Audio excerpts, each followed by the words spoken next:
បាទសូមជម្រាបសួរបាទសូមជម្រាបសួរជួបគ្នារៀងរាល់សប្តាហ៍ដូចសប្តាហ៍ថ្ងៃនេះជាថ្ងៃអាទិត្យទី3ខែ5បាទដើមខែ3ខែ5ឆ្នាំ2026ដោយដែលបងប្អូនបានជ្រាបហើយថាជារៀងរាល់ថ្ងៃអាទិត្យវេលាម៉ោង3រសៀលមកនៅក្នុងប្រទេសកម្ពុជាខ្ញុំតែងតែចេញមកវិភាគនៅបញ្ហាសង្គមនយោបាយនៅក្នុងប្រទេសកម្ពុជាហើយក៏ពេលខ្លះក៏ឆ្លៀតជជែកអំពីរឿងកិច្ចការងារបរទេសកិច្ចការងារអន្តរជាតិទៅតាមលទ្ធភាពដែលអាចធ្វើបានថ្ងៃនេះខ្ញុំមានប្រធានបទចំនួន4ធំយកមកធ្វើការវិភាគជូនហើយនឹងអធិប្បាយជូនប្រធានបទទី1ជារឿងដែលពាក់ព័ន្ធជាមួយនឹងតុលាការតូបានចេញសេចក្តីសម្រេចរក្សាទោសលោកកឹមសុខាដែលជាប្រធានគណៈបកសង្គ្រោះជាតិហើយនៅជាប់ពន្ធនាគារនៅក្នុងផ្ទះជាប់គុកនៅក្នុងផ្ទះហ្នឹងគឺ27ឆ្នាំដដែលហើយថែមទាំងហាមមិនឲ្យលោកកឹមសុខាចេញក្រៅប្រទេស5ឆ្នាំទៀត5ឆ្នាំទៀតចឹងហើយខ្ញុំក៏ឃើញដែរថាក្នុងសប្តាហ៍កន្លងមកនេះក៏មានអ្នកវិភាគនិងអ្នកអធិប្បាយសង្គមរួមទាំងអ្នកកសែតផងបានចេញសេចក្តីរាយការណ៍ការធ្វើបទវិភាគរបស់ខ្លួនហ្នឹងច្រើនមុំហើយក៏ប៉ុន្តែចំណុចមួយដែលខ្ញុំឃើញថាហាក់ដូចជាមិនទាន់មានអ្នកណាជជែកមិនទាន់មានអ្នកណាជួយឆ្លើយហ្នឹងគឺពាក់ព័ន្ធនឹងសំណួរមួយដែលសួរថាហេតុអីបានជាលោកកឹមសុខាមិនត្រូវបានគេដោះលែងណាមិនត្រូវបានតុលាការដោះលែងណា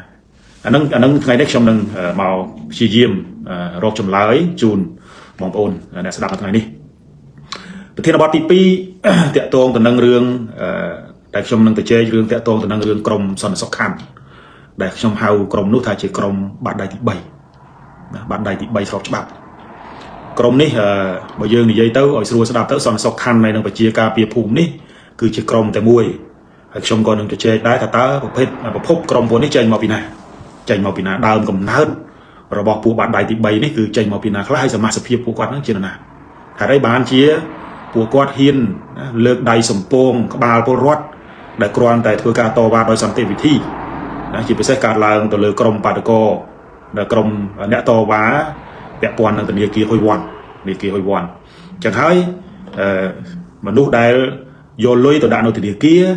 ដែលមានលុយទៅដាក់នៅក្នុងធនាគារហ៊ុយវ៉ាន់ប្រភេទជាក្រុមមនុស្សដែលបើយើងនិយាយស្រួលស្ដាប់ទៅថាជាមនុស្សថ្នាក់កណ្ដាលហ្នឹងជាអ្នកដែលមានចំណូលខ្ពស់គួរសមហើយប៉ុន្តែឥឡូវនេះគឺលុយដែលជាប់នៅក្នុងធនាគារហ៊ុយវ៉ាន់នេះគឺអត់បានធ្វើការដោះស្រាយទេណាអានឹងខ្ញុំនឹងទៅជែកថាតើពួកក្រុមបាត់ដៃមិនត្រឹមតែមិនបានដោះស្រាយរឿងលុយទៅឲ្យ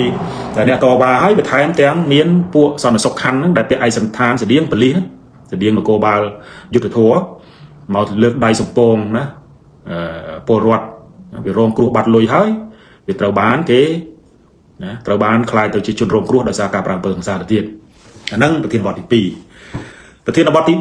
3ខ្ញុំនឹងជជែកអំពីស្ថានភាពដែលកើតឡើងចុងក្រោយនេះជាពិសេសយើងឃើញថាតាក់ទងទៅនឹងករណីលោកកុកអានដែលបែកធ្លាយដែលពាក់ព័ន្ធទៅនឹងការសម្ភាសរបស់បណ្ដាញសារព័ត៌មានមួយហ្នឹងគឺលោកសុកអានក៏បានសម្ដែងនៅការមិនពេញចិត្តចំពោះសហរដ្ឋអាមេរិកដែលចោទលោកថាជាមេក្រិតករអនឡាញជាដើមហើយលោកថាបុគ្គលជាមនុស្សអាក្រក់មែនមិនមែនប្រជាជនបោះឆ្នោតឲ្យគាត់ធ្វើជាឲ្យបោះឆ្នោតឃុំសង្កាត់ហើយសមាជិកឃុំសង្កាត់អីហ្នឹងបោះឆ្នោតឲ្យគាត់ទៅធ្វើជាសមាជិកព្រឹទ្ធសភា3-4អាណត្តិនោះទេបើសិនជាគាត់មនុស្សអាក្រក់មែនចឹងហើយថ្ងៃនេះខ្ញុំនឹងជជែកថាតើហេតុអីបានជាមន្ត្រីជាន់ខ្ពស់របស់រដ្ឋាភិបាលតាំងពីសម័យអតីតនាយករដ្ឋមន្ត្រីហ៊ុនសែនរហូតមកដល់កូនណារហូតមកដល់កូនហ្នឹងហេតុអីបានជាឲ្យតែមានរឿងសំខាន់មានរឿងដែលកើតឡើងនៅក្នុងសង្គមហ្នឹងគឺតែងតែទម្លាក់កំហុសទៅពលរដ្ឋអ្នកខុសរហូតណាពលរដ្ឋអ្នកខុសរហូតដូច្នេះខ្ញុំក៏នឹងនិយាយរឿងលម្អិតរឿងហ្នឹងដែរហើយចំណុចចុងក្រោយដែលខ្ញុំលើកយកមកជជែកហ្នឹងគឺតាក់ទងទៅនឹងអ្វីដែលអតីតនាយករដ្ឋមន្ត្រីនៅលើเพจផ្លូវការរបស់គាត់ហ្នឹងបានបង្ហោះពាក់ព័ន្ធទៅនឹង MOU ការរួចផ្ដើមឬក៏ការស្នើឲ្យមានការលុប MOU 40លេខ44ឬក៏ MOU 2001ណាតាក់ទងទៅនឹងព្រំដែនសមុទ្រព្រំដែនទឹកជាមួយនឹងតំបន់ត្រួតស៊ីគ្នានោះហើយអ្វីដែលសំខាន់ហ្នឹងខ្ញុំសង្កេតមើលទៅថាហាក់ដូចជាអតីតនាយករដ្ឋមន្ត្រីហ៊ុនសែនហ្នឹងគឺហាក់ដូចជាសាររបស់គាត់បើអានមកផ្លែតហ្នឹងគឺគ្រប់គ្នាច្រឡំថាគាត់កំពុងតែការពារផលប្រយោជន៍ថៃជាងការពារផលប្រយោជន៍ខ្មែរណាចឹងហើយតែមូលហេតុអីបានជារឿងហ្នឹងវាទៅចេញជាអញ្ចឹងវាមានរឿងអីនៅពីខាងក្រោយហ្នឹងណា nó bị đôi này ngày nay trong năng lượng vô thiên bọt thằng buồn đấy vô màu chơi ở bàn trà một phật để ai thưa tao bán làm bầy thưa mấy ở bom ôn ai ai vô tao picharna thằng ngọc kia làm bầy chia cùng nít ở bom ôn aiตัวบางปอร์มีมวยได้โยตัวคลั่งไคล้ในขนมการสำหรับจัดหรือขนมการพิจารณาบ้านนะแล้วนี่ยังจับดาวแต่เรื่องประเทศนบดดับโบประเทศนบดตีมวยคือเปียปอนแต่นั่งเรื่องโลกรรมสขานะโลกรรมสขาสมนุได้สำคัญด้วยชมันเลือกลางเหมือนจังท่าตาหากไอ้บานเชี่ยตามีมูลหากไอ้เดินเอาเพียงกรอยกาเหมือนโปรดอกเลยโลกรรมสขาคณะได้บนนิยายของปีขนมมุมนโยบายนั่งยังเคยท้าคณะป่าประชังนั่งก็หักโดยเชี่ยใบบักนี่คลาสใบบักนี่ชาวตัวให้ลกกรมสขาเต้าตามลกกรมลกกรมสขาเต้าให้ก็เคยกรมลกกรมสขานั่นก็จับดาวประดาวประกาศคณะปะเมียนกามีตำนานเรียกว่าลกกรมสขามาจำนวนนั่นก็บ้านผู้การสำรอบสำรวจลอยเมียนการวบรวมกำลังไอ้จะดามลังละให้ข้ามลูกซ้อมรังซีนั่นก็บ้านบังเกิดนะเนอร์ทับปีบาลกลางประเทศไปใบตุลาน้ำหายเรานี่กำปงแต่เรียบจอมเจริญบอชนาวเจริญสมาชิกสภีประกาศสภีกลางประเทศจังยังเคยท่ากำลังเราក្នុងគណៈបព្វជិហ្នឹងគឺទៅមកផ្លូវម្នាក់ហើយរវាងលោកកឹមសុខាជាមួយនឹងលោកសំរងស៊ីប៉ុន្តែនៅពេលដែលស្ថានភាពវាមកដល់ដំណាក់កាលហ្នឹងថាតើហេតុអីបានជាលោកកឹមសុខានៅតែមិនត្រូវបានដោះលែងវាមានមូលហេតុអីឲ្យពិតប្រាកដហើយយើងឃើញថាកន្លងមកនេះវាមានអ្នកនិយាយច្រើនណាថានឹងវារឿងអយុត្តិធម៌ពេកហើយសម្រាប់លោកកឹមសុខានេះក្នុងគ្រាន់តែជាការឡំប៉ារបស់ក្រុមអ្នកគ្រប់គ្រងលោកកឹមសុខាប៉ុន្តែយើងមកជជែកគ្នាពីមូលហេតុពិតដែលនៅពីក្រោយនៃការមកដោះលែងណាអញ្ចឹងហើយសម្រាប់ខ្ញុំឃើញថាមូលហេតុទី1ដែលលោកខឹមសុខាមិនត្រូវបានដោះលែងឲ្យមានសេរីភាពដំបូងឡើយសូមបើកបកចោបន្តិចថាដំបូងឡើយខ្ញុំបានសរសេរនៅក្នុងเพจផ្លូវការរបស់ខ្ញុំដែរថាវាមានលទ្ធភាពឬក៏សេណារីយ៉ូ3ទី1គឺលោកខឹមសុខាអាចទទួលបានទី1គឺលោកខឹមសុខានៅតែបន្តជាប់ពន្ធនាគារនៅក្នុងផ្ទះហ្នឹង27ឆ្នាំអញ្ចឹងទៅណាបាត់បង់ទាំងសេរីភាពនយោបាយបាត់បង់ទាំងសេរីភាពបុគ្គលអានោះសេណារីយ៉ូទី1សេណារីយ៉ូទី2បានសេរីភាពបុគ្គលបាត់សេរីភាពនយោបាយសេណារីយ៉ូទី3គឺបានទាំងសេរីភាពនយោបាយបានទាំងសេរីភាពបុគ្គលប៉ុន្តែឥឡូវនេះវាចូលអាសេណារីយ៉ូទី1ហ្នឹងវាចូលអាសេណារីយ៉ូទី1របស់ខ្ញុំប៉ុន្តែកាលដែលខ្ញុំសរសេរនៅក្នុងเพจខ្ញុំហ្នឹងខ្ញុំសង្ឃឹមចេះខ្ញុំសង្ឃឹមថាប្រហែលជាអាចចូលសេណារីយ៉ូទី2ច្រើនព្រោះទី1ឲ្យខ្ញុំអាងអញ្ចឹងដោយសារអីដោយសារឃើញថាសាលាធរហ្នឹងហាក់ដូចជាបញ្ញានៅក្នុងការប្រកាសរឿងក្តីលោកកឹមសុខាអញ្ចឹងខ្ញុំគិតថាប្រហែលជាអាចមានការប្រែប្រួលនៅក្នុងស្ថានភាពនយោបាយប៉ុន្តែជាក់ស្ដែងឥឡូវនេះយើងឃើញហើយថាมันបានទាំងសេរីភាពនយោបាយมันបានទាំងសេរីភាពបុគ្គលវាមាន free 5ឆ្នាំមិនឲ្យចេញក្រៅប្រទេសទៀតណាមិនឲ្យចេញក្រៅប្រទេសទៀតដូច្នេះហើយអានឹងវាជារឿងមួយដែលគួរសោកស្ដាយជាមួយនឹងលោកកឹមសុខាប៉ុន្តែឥឡូវនេះខ្ញុំចូលរួមមកផ្ដល់នៅការវិភាគថាមូលហេតុអីនៅក្រោយនៃការបណ្ដោះលែងនោះចំណុចទី1មុននឹងចូលចំណុចទី1ក៏ខ្ញុំចង់និយាយដែរថារឿងលោកកឹមសុខា 100% មិនមែនជារឿងឧក្រិដ្ឋកម្មមិនមែនជារឿងព្រមត្តនអីទេណាគ្រប់គ្នា agree គ្រប់គ្នាទទួលស្គាល់គ្រប់គ្នាព្រមព្រៀងគ្នាថារឿងលោកកឹមសុខាគឺជារឿងនយោបាយ 100% កុំបាច់ទៅបោបាច់អីណាមានទោសអីណាសូម្បីតែអាមេរិកស្ថានទូតអាមេរិករដ្ឋក្រសួងការបរទេសអាមេរិកហ្នឹងក៏ក្តៅក្រហាយមួម៉ៅនៅរឿងចោតហ្នឹងដែរចឹងណាចឹងហើយយើង on the same page យើងនៅ agree ជាមួយគ្នាយើងព្រមព្រៀងគ្នាថារឿងលោកកឹមសុខាជារឿងនយោបាយនៅពេលដែលយើងនិយាយពីរឿងនយោបាយចំនួនលោកកឹមសុខានេះគូប្រកួតដែលស្វិតស្វាញជាមួយនឹងលោកកឹមសុខាគឺគ្មាននរណាក្រៅពីអតីតនាយករដ្ឋមន្ត្រីហ៊ុនសែនទេបច្ចុប្បន្នជាប្រធានរដ្ឋសភាកាលនោះលោកកឹមសុខាជាមួយលោកសំរងស៊ីប្រើពាក្យស្លោកមួយកឹមសុខាសំរងស៊ីជាមនុស្សតែមួយប៊ីសនឹងលបោតមកដល់ដៃគណៈបព្វឆាំងកាលពីឆ្នាំ2013ម្ដងហើយតាមពិតទៅហ្នឹងគឺវាមានទ្រឹស្ដីមួយចំនួនដែរថាតាមពិតទៅគណៈបព្វឆាំងកាលនោះឈ្នះហើយប៉ុន្តែបន្លំខ្លាំងពេកទៅក៏ធ្វើឲ្យសល់តែ55ទៅអីទៅអញ្ចឹងបើសិនជារឿងលោកកឹមសុខានៅមានការពាក់ព័ន្ធណារឿងនយោបាយប្រកាសណាស់ថាប្រកាសជានឹងមានការពាក់ព័ន្ធជាមួយនឹងអតីតនាយករដ្ឋមន្ត្រីហ៊ុនសែនអញ្ចឹងខ្ញុំទៅពិនិត្យមើលថាតើហេតុអីបានជាលោកខឹមសុខាមិនត្រូវដោះលែងហើយនៅពេលដែលយើងទាញករណីលោកអតីតនាយករដ្ឋមន្ត្រីហ៊ុនសែនយកមកចូលយើងឃើញអញ្ចឹងយើងឃើញថាបើសិនជាក្នុងករណីលោកអតីតនាយករដ្ឋមន្ត្រីហ៊ុនសែននៅតែជាតួអង្គសំខាន់នៅពីខាងក្រោយរឿងលោកខឹមសុខានេះខ្ញុំមើលទៅវាអាចថាអតីតនាយករដ្ឋមន្ត្រីហ៊ុនសែនគាត់នៅមានចរិតជាជនកុម្មុយនីសនៅឡើយអញ្ចឹងហើយជនកុម្មុយនីសគឺមានទ្រឹស្ដីមួយដែលមាន ដែលមានប្រជាប្រិយភាពឬក៏ទ្រឹស្ដីមួយដែលគេគោរពនឹងអនុវត្តតាមបានខ្ជាប់ខ្ជួនណាដែលជនកុម្មុយនីសតែតែធ្វើហ្នឹងគឺសុកចិត្តចាប់ខុស100ដងប៉ុន្តែមិនឲ្យមានការដោះលែងខុសម្ដងទេឃើញទេអញ្ចឹងហើយ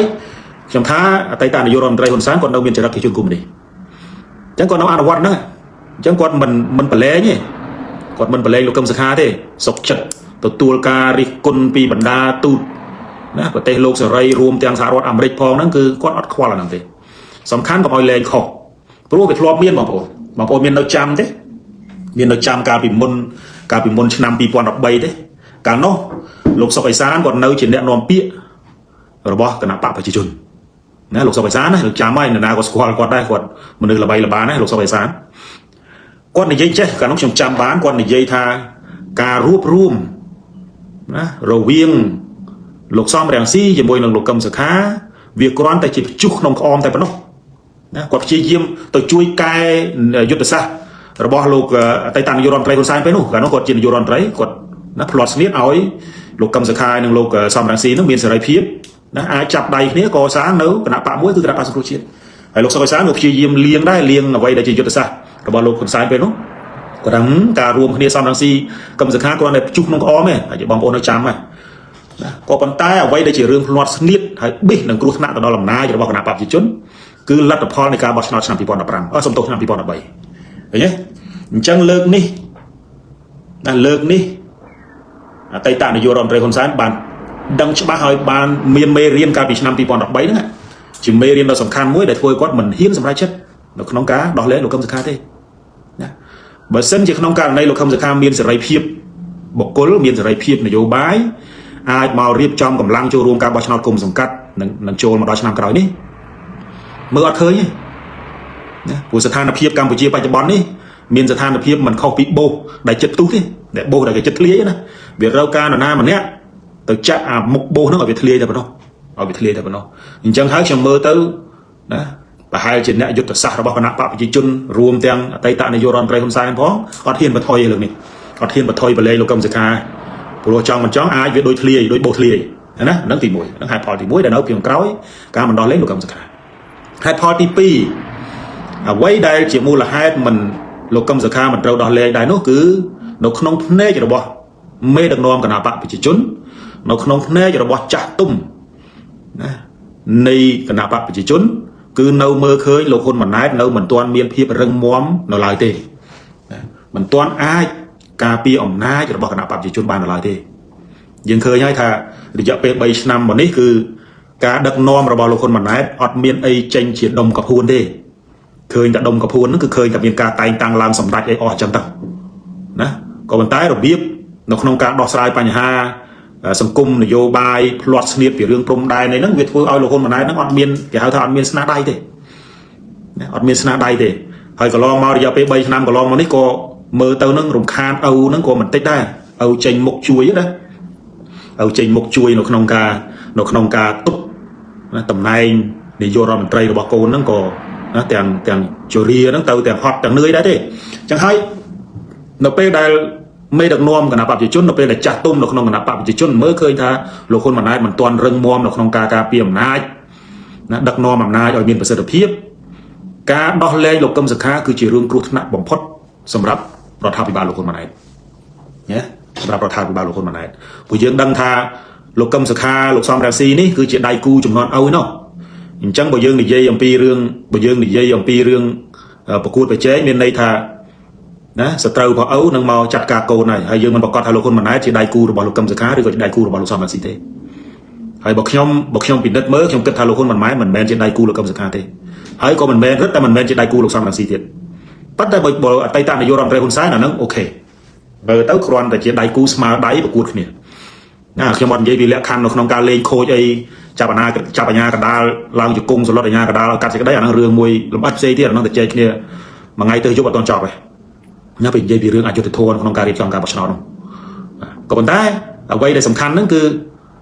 ចំណុចដែលជាកន្លឹះដែលមិនដោះលែងលោកកឹមសុខាពេលនេះគឺលោកកឹមសុខានៅតែជាចំណុចគ្រោះថ្នាក់នៃអំណាចរបស់លោកហ៊ុនម៉ាណែតដដែលណាបើដូចខ្ញុំនិយាយលើកខាងដើមអញ្ចឹងថាបើផ្លាត់ស្នៀតប្រឡែងលោកកឹមសុខាហ៊ុនម៉ាណែតអត់ទាន់រឹងមាំ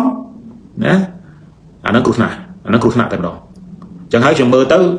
tại tại vô ròn tray rồi có chặt tung nó không có nào phạm chỉ chôn nó ọt thôi là bài mùi ní cứ mình thôi đại khả mình ai đo lên có lô cầm sạc bàn tề anh nâng hai party pi hai party bay quay đây sầm khăn cứ chừng mơ tới tại tại vô ròn tray hôn sáng quạt na quạt ọt trong ao mình nuôi chùm non quạt màu bạc quạt về trên chùm mùi nâng chùm non côn quạt thế quạt trâu tại bò sầm át xây viên để vô bài chả nó ngay hỏi ọt nó bò sầm át để vô bài chả nó ngay ọt bồi dây bị chặt tay ta này vô ròn tray hôn sai phong nó cứ sân thà bỏ quạt bắt bom chỉ vứt rồi còn dây bị sao này sọc thà bỏ quạt slap tàu nó quạt sân thà bỏ mol mê đặc non cái nắp bạc sáng nó tàu chỉ mũi đôi đặt chân máy brand chứ slap tàu bỏ mol lại tông mê toạp tông mình nông mình niêng tông nom tông mà hai xây tông bỏ mang nó slap tàu chỉ mũi trong đó liêng xây viên nó ngồi việt art món sầm rằm nơi chùm non còi còn nắp bạc chỉ chuẩn chẳng hay anh ấy cho chị chút sang vô bài mùi đá thì thay sự cầm chặt sợi trâu hoặc luôn ấy ở office sai viễn đầm bấy cùng oi việc khai tới chia ăn từ từng co rồi bạc cồn rồi có khai tới chia sợi trâu rồi bạc cồn to bộ đằng bán nát cồn một men trên đai cú rồi bó sợi trâu âu tê nhé vậy chẳng hay anh ấy có chia lấy iPod tí bấy đấy chỉ iPod đã mấn này nhát ở miền ca đọt lên rồi cầm sợi khác ở miền sợi phiếp nó không ca thường nhiều bài iPod trong còi tay ta này vô ròn tray hôn sai rồi chỉ chặt tung nó không còn nạp bạc chỉ chôn rùm tiền lục hôn mà nay để chia này vô ròn trayเพราะ bạn đăng cho bạn á tha cầm hô nó không ca phía tức đây lớn đi plot sniết đại thôi Campuchia bắt băng bồn nạp phía tức đây lớn đi lâu nó cứ bị chiên rồi đo rương prom đan tức đầu một cọ cốt nó vậy cầm hôngประมาณ chỉ pi mơn và môi quan tới 30,000 km kare nó nâu miền phía mình bắt lọt thời tiết bắt đây côประมาณ chỉ chiên sai sập cả lại hay nấy cứ anh nó cứ chặt sài chẳng hay còn khô và bọt sa để thôi bắt bong từ đây mới nấy cứ thôi oi pol rot đau hại để thôi pol rot miền ca khăm sầm ba o sầm khâm từ lơ rot tham bị bàn mới nấy nè chẳng hay rồi ngày ní bây giờ này chơi dòng pol rot máy quạt mình men chỉ mình nuôi là ngôn tây thế chỉ cầm pol rot để lọt long cắt sầm mai sầm cream lọt long cắt sầm mai môi đại tayแต่miền ca sầm lót cầm riêng cầm hai và quạt miền surviving strategy và quạt đấy quạt miền vị trí sát nó không ca rùa và quạt đấy hãy rong chăm pe về liên nam môi để xóm rúm nó bấy đã tổ toán từ lơ nè nhiều bái mau bị cái bạc chỉ chung nè nhiều bái cái năm nay bái cho bọn chẳng hay bởi sân việc nông cả này lượng đi lên lục công giật hai cho rùm ca bọt chăn cùng giật cát hay能 chiên từ đó ca bọt chăn chỉ sờ col nó không chăn năm pi pon mà phơi bầm bấy chỉ riêng cút na anh nó ngồi dương lên cái bài đá cả vì năm pi pon đập bấy cười lần 25 cái ấy hỡi bọt chăn cùng giật cát về lúcขณะ pasang crucial ក៏ប្រមូលឃុំសង្កាត់បានរាប់ពាន់ទៀត 5000 ជាងបើសិនជាចាំខ្ញុំចាំមិនខុសចឹងហើយរោមជ្ឈោបាយអីដោះស្រាយមិនឃើញលាយណា pasang crucial ចោលបណ្ដោយហើយលើកនេះឧទាហរណ៍តែបលែងមកលោកកឹមសុខាមកបោះឆ្នោតគុំសង្កាត់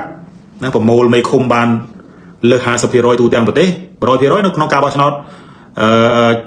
សកលឆ្នាំ 2023 ប្រកាសជាគណៈបកលោកកឹមសុខាឈ្នះឆ្នោតដែរអញ្ចឹងបើសិនជាបោះឆ្នោតគុំសង្កាត់ឃើញចាញ់ហើយសាប់ទៅចាប់លោកកឹមសុខាដាក់គុកវិញអាហ្នឹងកាន់តែមិនសមទៀតដែរអញ្ចឹងហើយមិនបាច់ប្រឡែងបណ្ដោយទុកឲ្យនៅនឹង27ឆ្នាំដដែលអញ្ចឹងទៅហាមិនឲ្យចេញទៅក្រៅប្រទេស5ឆ្នាំទៀតទៅព្រោះចេញទៅក្រៅប្រទេសអាចថាមិនត្រឡប់មកវិញទៅចាប់ដៃជាមួយនឹងលោកសំរងស៊ីនៅក្រៅប្រទេសទៀតអានេះជាសមិទ្ធកម្មរបស់ខ្ញុំទេណាប៉ុន្តែឥឡូវនេះហេតុផល 4-5 នេះហើយដែលខ្ញុំព្យាយាមឆ្លើយនៅសំណួរទី1ឆ្ងល់ខ្លួនឯងដែរទី2ក៏មានបងប្អូនច្រើនឆ្ងល់ដូចខ្ញុំដែរឆ្ងល់ទៅហេតុអីបានជាមិនដោះលែងលោកកឹមសុខាសោះបើមើលស្ថានភាពនយោបាយវាគណៈបកប្រឆាំងនឹងហាក់ដូចជាទុនដៃទុនជើងអស់ទៅហើយណាចឹងហើយឥឡូវថ្ងៃនេះខ្ញុំបានព្យាយាមឆ្លើយនៅ4ចំណុចសំខាន់ដែលអាចឲ្យបងប្អូនយកទៅពិចារណាបានណាខុសឬត្រូវកុំតាន់ជឿខ្ញុំនិយាយដែរណាយកទៅពិចារណាផងដូច្នេះសង្ឃឹមថាអ្វីដែលខ្ញុំព្យាយាមឆ្លើយនឹងអាចជាប្រយោជន៍ទៅដល់ការពិចារណារបស់បងប្អូនអានឹងប្រធានបទទី1ចប់ប៉ុណ្ណឹងប្រធានបទទី2ពាក់ព័ន្ធទៅនឹងរឿងក្រុមបាតដៃទី3ឬក៏ក្រុមសន្តិសុខខណ្ឌណាយើងឃើញហើយថាតាំងពីយូរមកហើយហ្នឹងគឺឲ្យតែមានការប្រើអំពើហិង្សាណាវាយតាំងពីវាយតំណាងរាស្ត្រណាតាំងពីវាយបាតកោវាយសមាជិកគណៈបកប្រឆាំងណាវាយបងប្អូនដែលតវ៉ារឿងដីធ្លីឥឡូវនេះវាយបងប្អូនខ្មែរដែលយកលុយទៅផ្ញើនៅធនាគារហ៊ុយវ័នដែលមានម្ចាស់ជាបងប្អូនជីដូនមួយរបស់នាយករដ្ឋមន្ត្រីបច្ចុប្បន្ននេះសិតតែប្រភេទពួកសន្តិសុខខណ្ឌណាប្រភេទពួកសន្តិសុខខណ្ឌ trong chỉ biết chun mong ôn chứ sau nó sọc khăn nó về nấu không crop khăn đây cái hao tháp phải chia cà pia phải chia cà pia về miền phải chia cà pia phum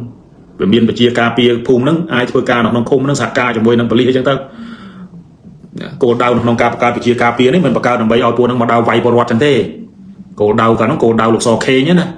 cứ bạc cao máu nó bay chuối ca nghe bali đó nó không cá để sang xong để sốc sự vật phiếp ở bờ đôiอย่างvậy đây làคนมาได้เลิกล้างแต่ตัวnó không mấy tầm nương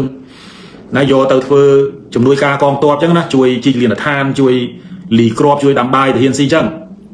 ปัญหาการนอกเวมันตอนเวสังเกตจังกี่โยพวกไม่ตำเนินในขนมสากุมนั่งอ่ะโยมาเธอไปจีกาเปียกับเอาแต่ปลายจุดแต่ซักปลาจุดปลาโยเจ้าจับเจ้านะโยเปลี่ยนเปรย์มาเธอไม่เปรย์จังอ่ะอันนั้นกี่จุดแต่ซักจังเรานี่ปูนนี่วิอัดเมียนกาปะโดปะดาเลยเตะอย่างเงี้ยยังเคยท่าไว้แต่เอาแต่ปูนทั้งใจเตอคือเตรียมเตอพวกนี้คือเมียนอาวุธโดยเฉพาะปงติดนะกรอบได้กรอบจะเตรียมกระสู้ได้นะเมียนเชอจงไอ้จังเต้านั่นพวกนั้นคืออาวุธพวกนั้นสำหรับไฟโปรวัตสำหรับประเภทอ่อนน้อง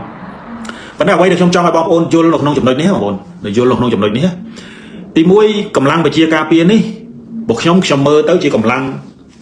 ตีบุญหลอกน้องกองกำลังประดับอาวุธตัวใบเชียร์กำลังนี่มันสลบฉบับก็ได้บอกกำลังสลบฉบับกี่มันเธอจังเต้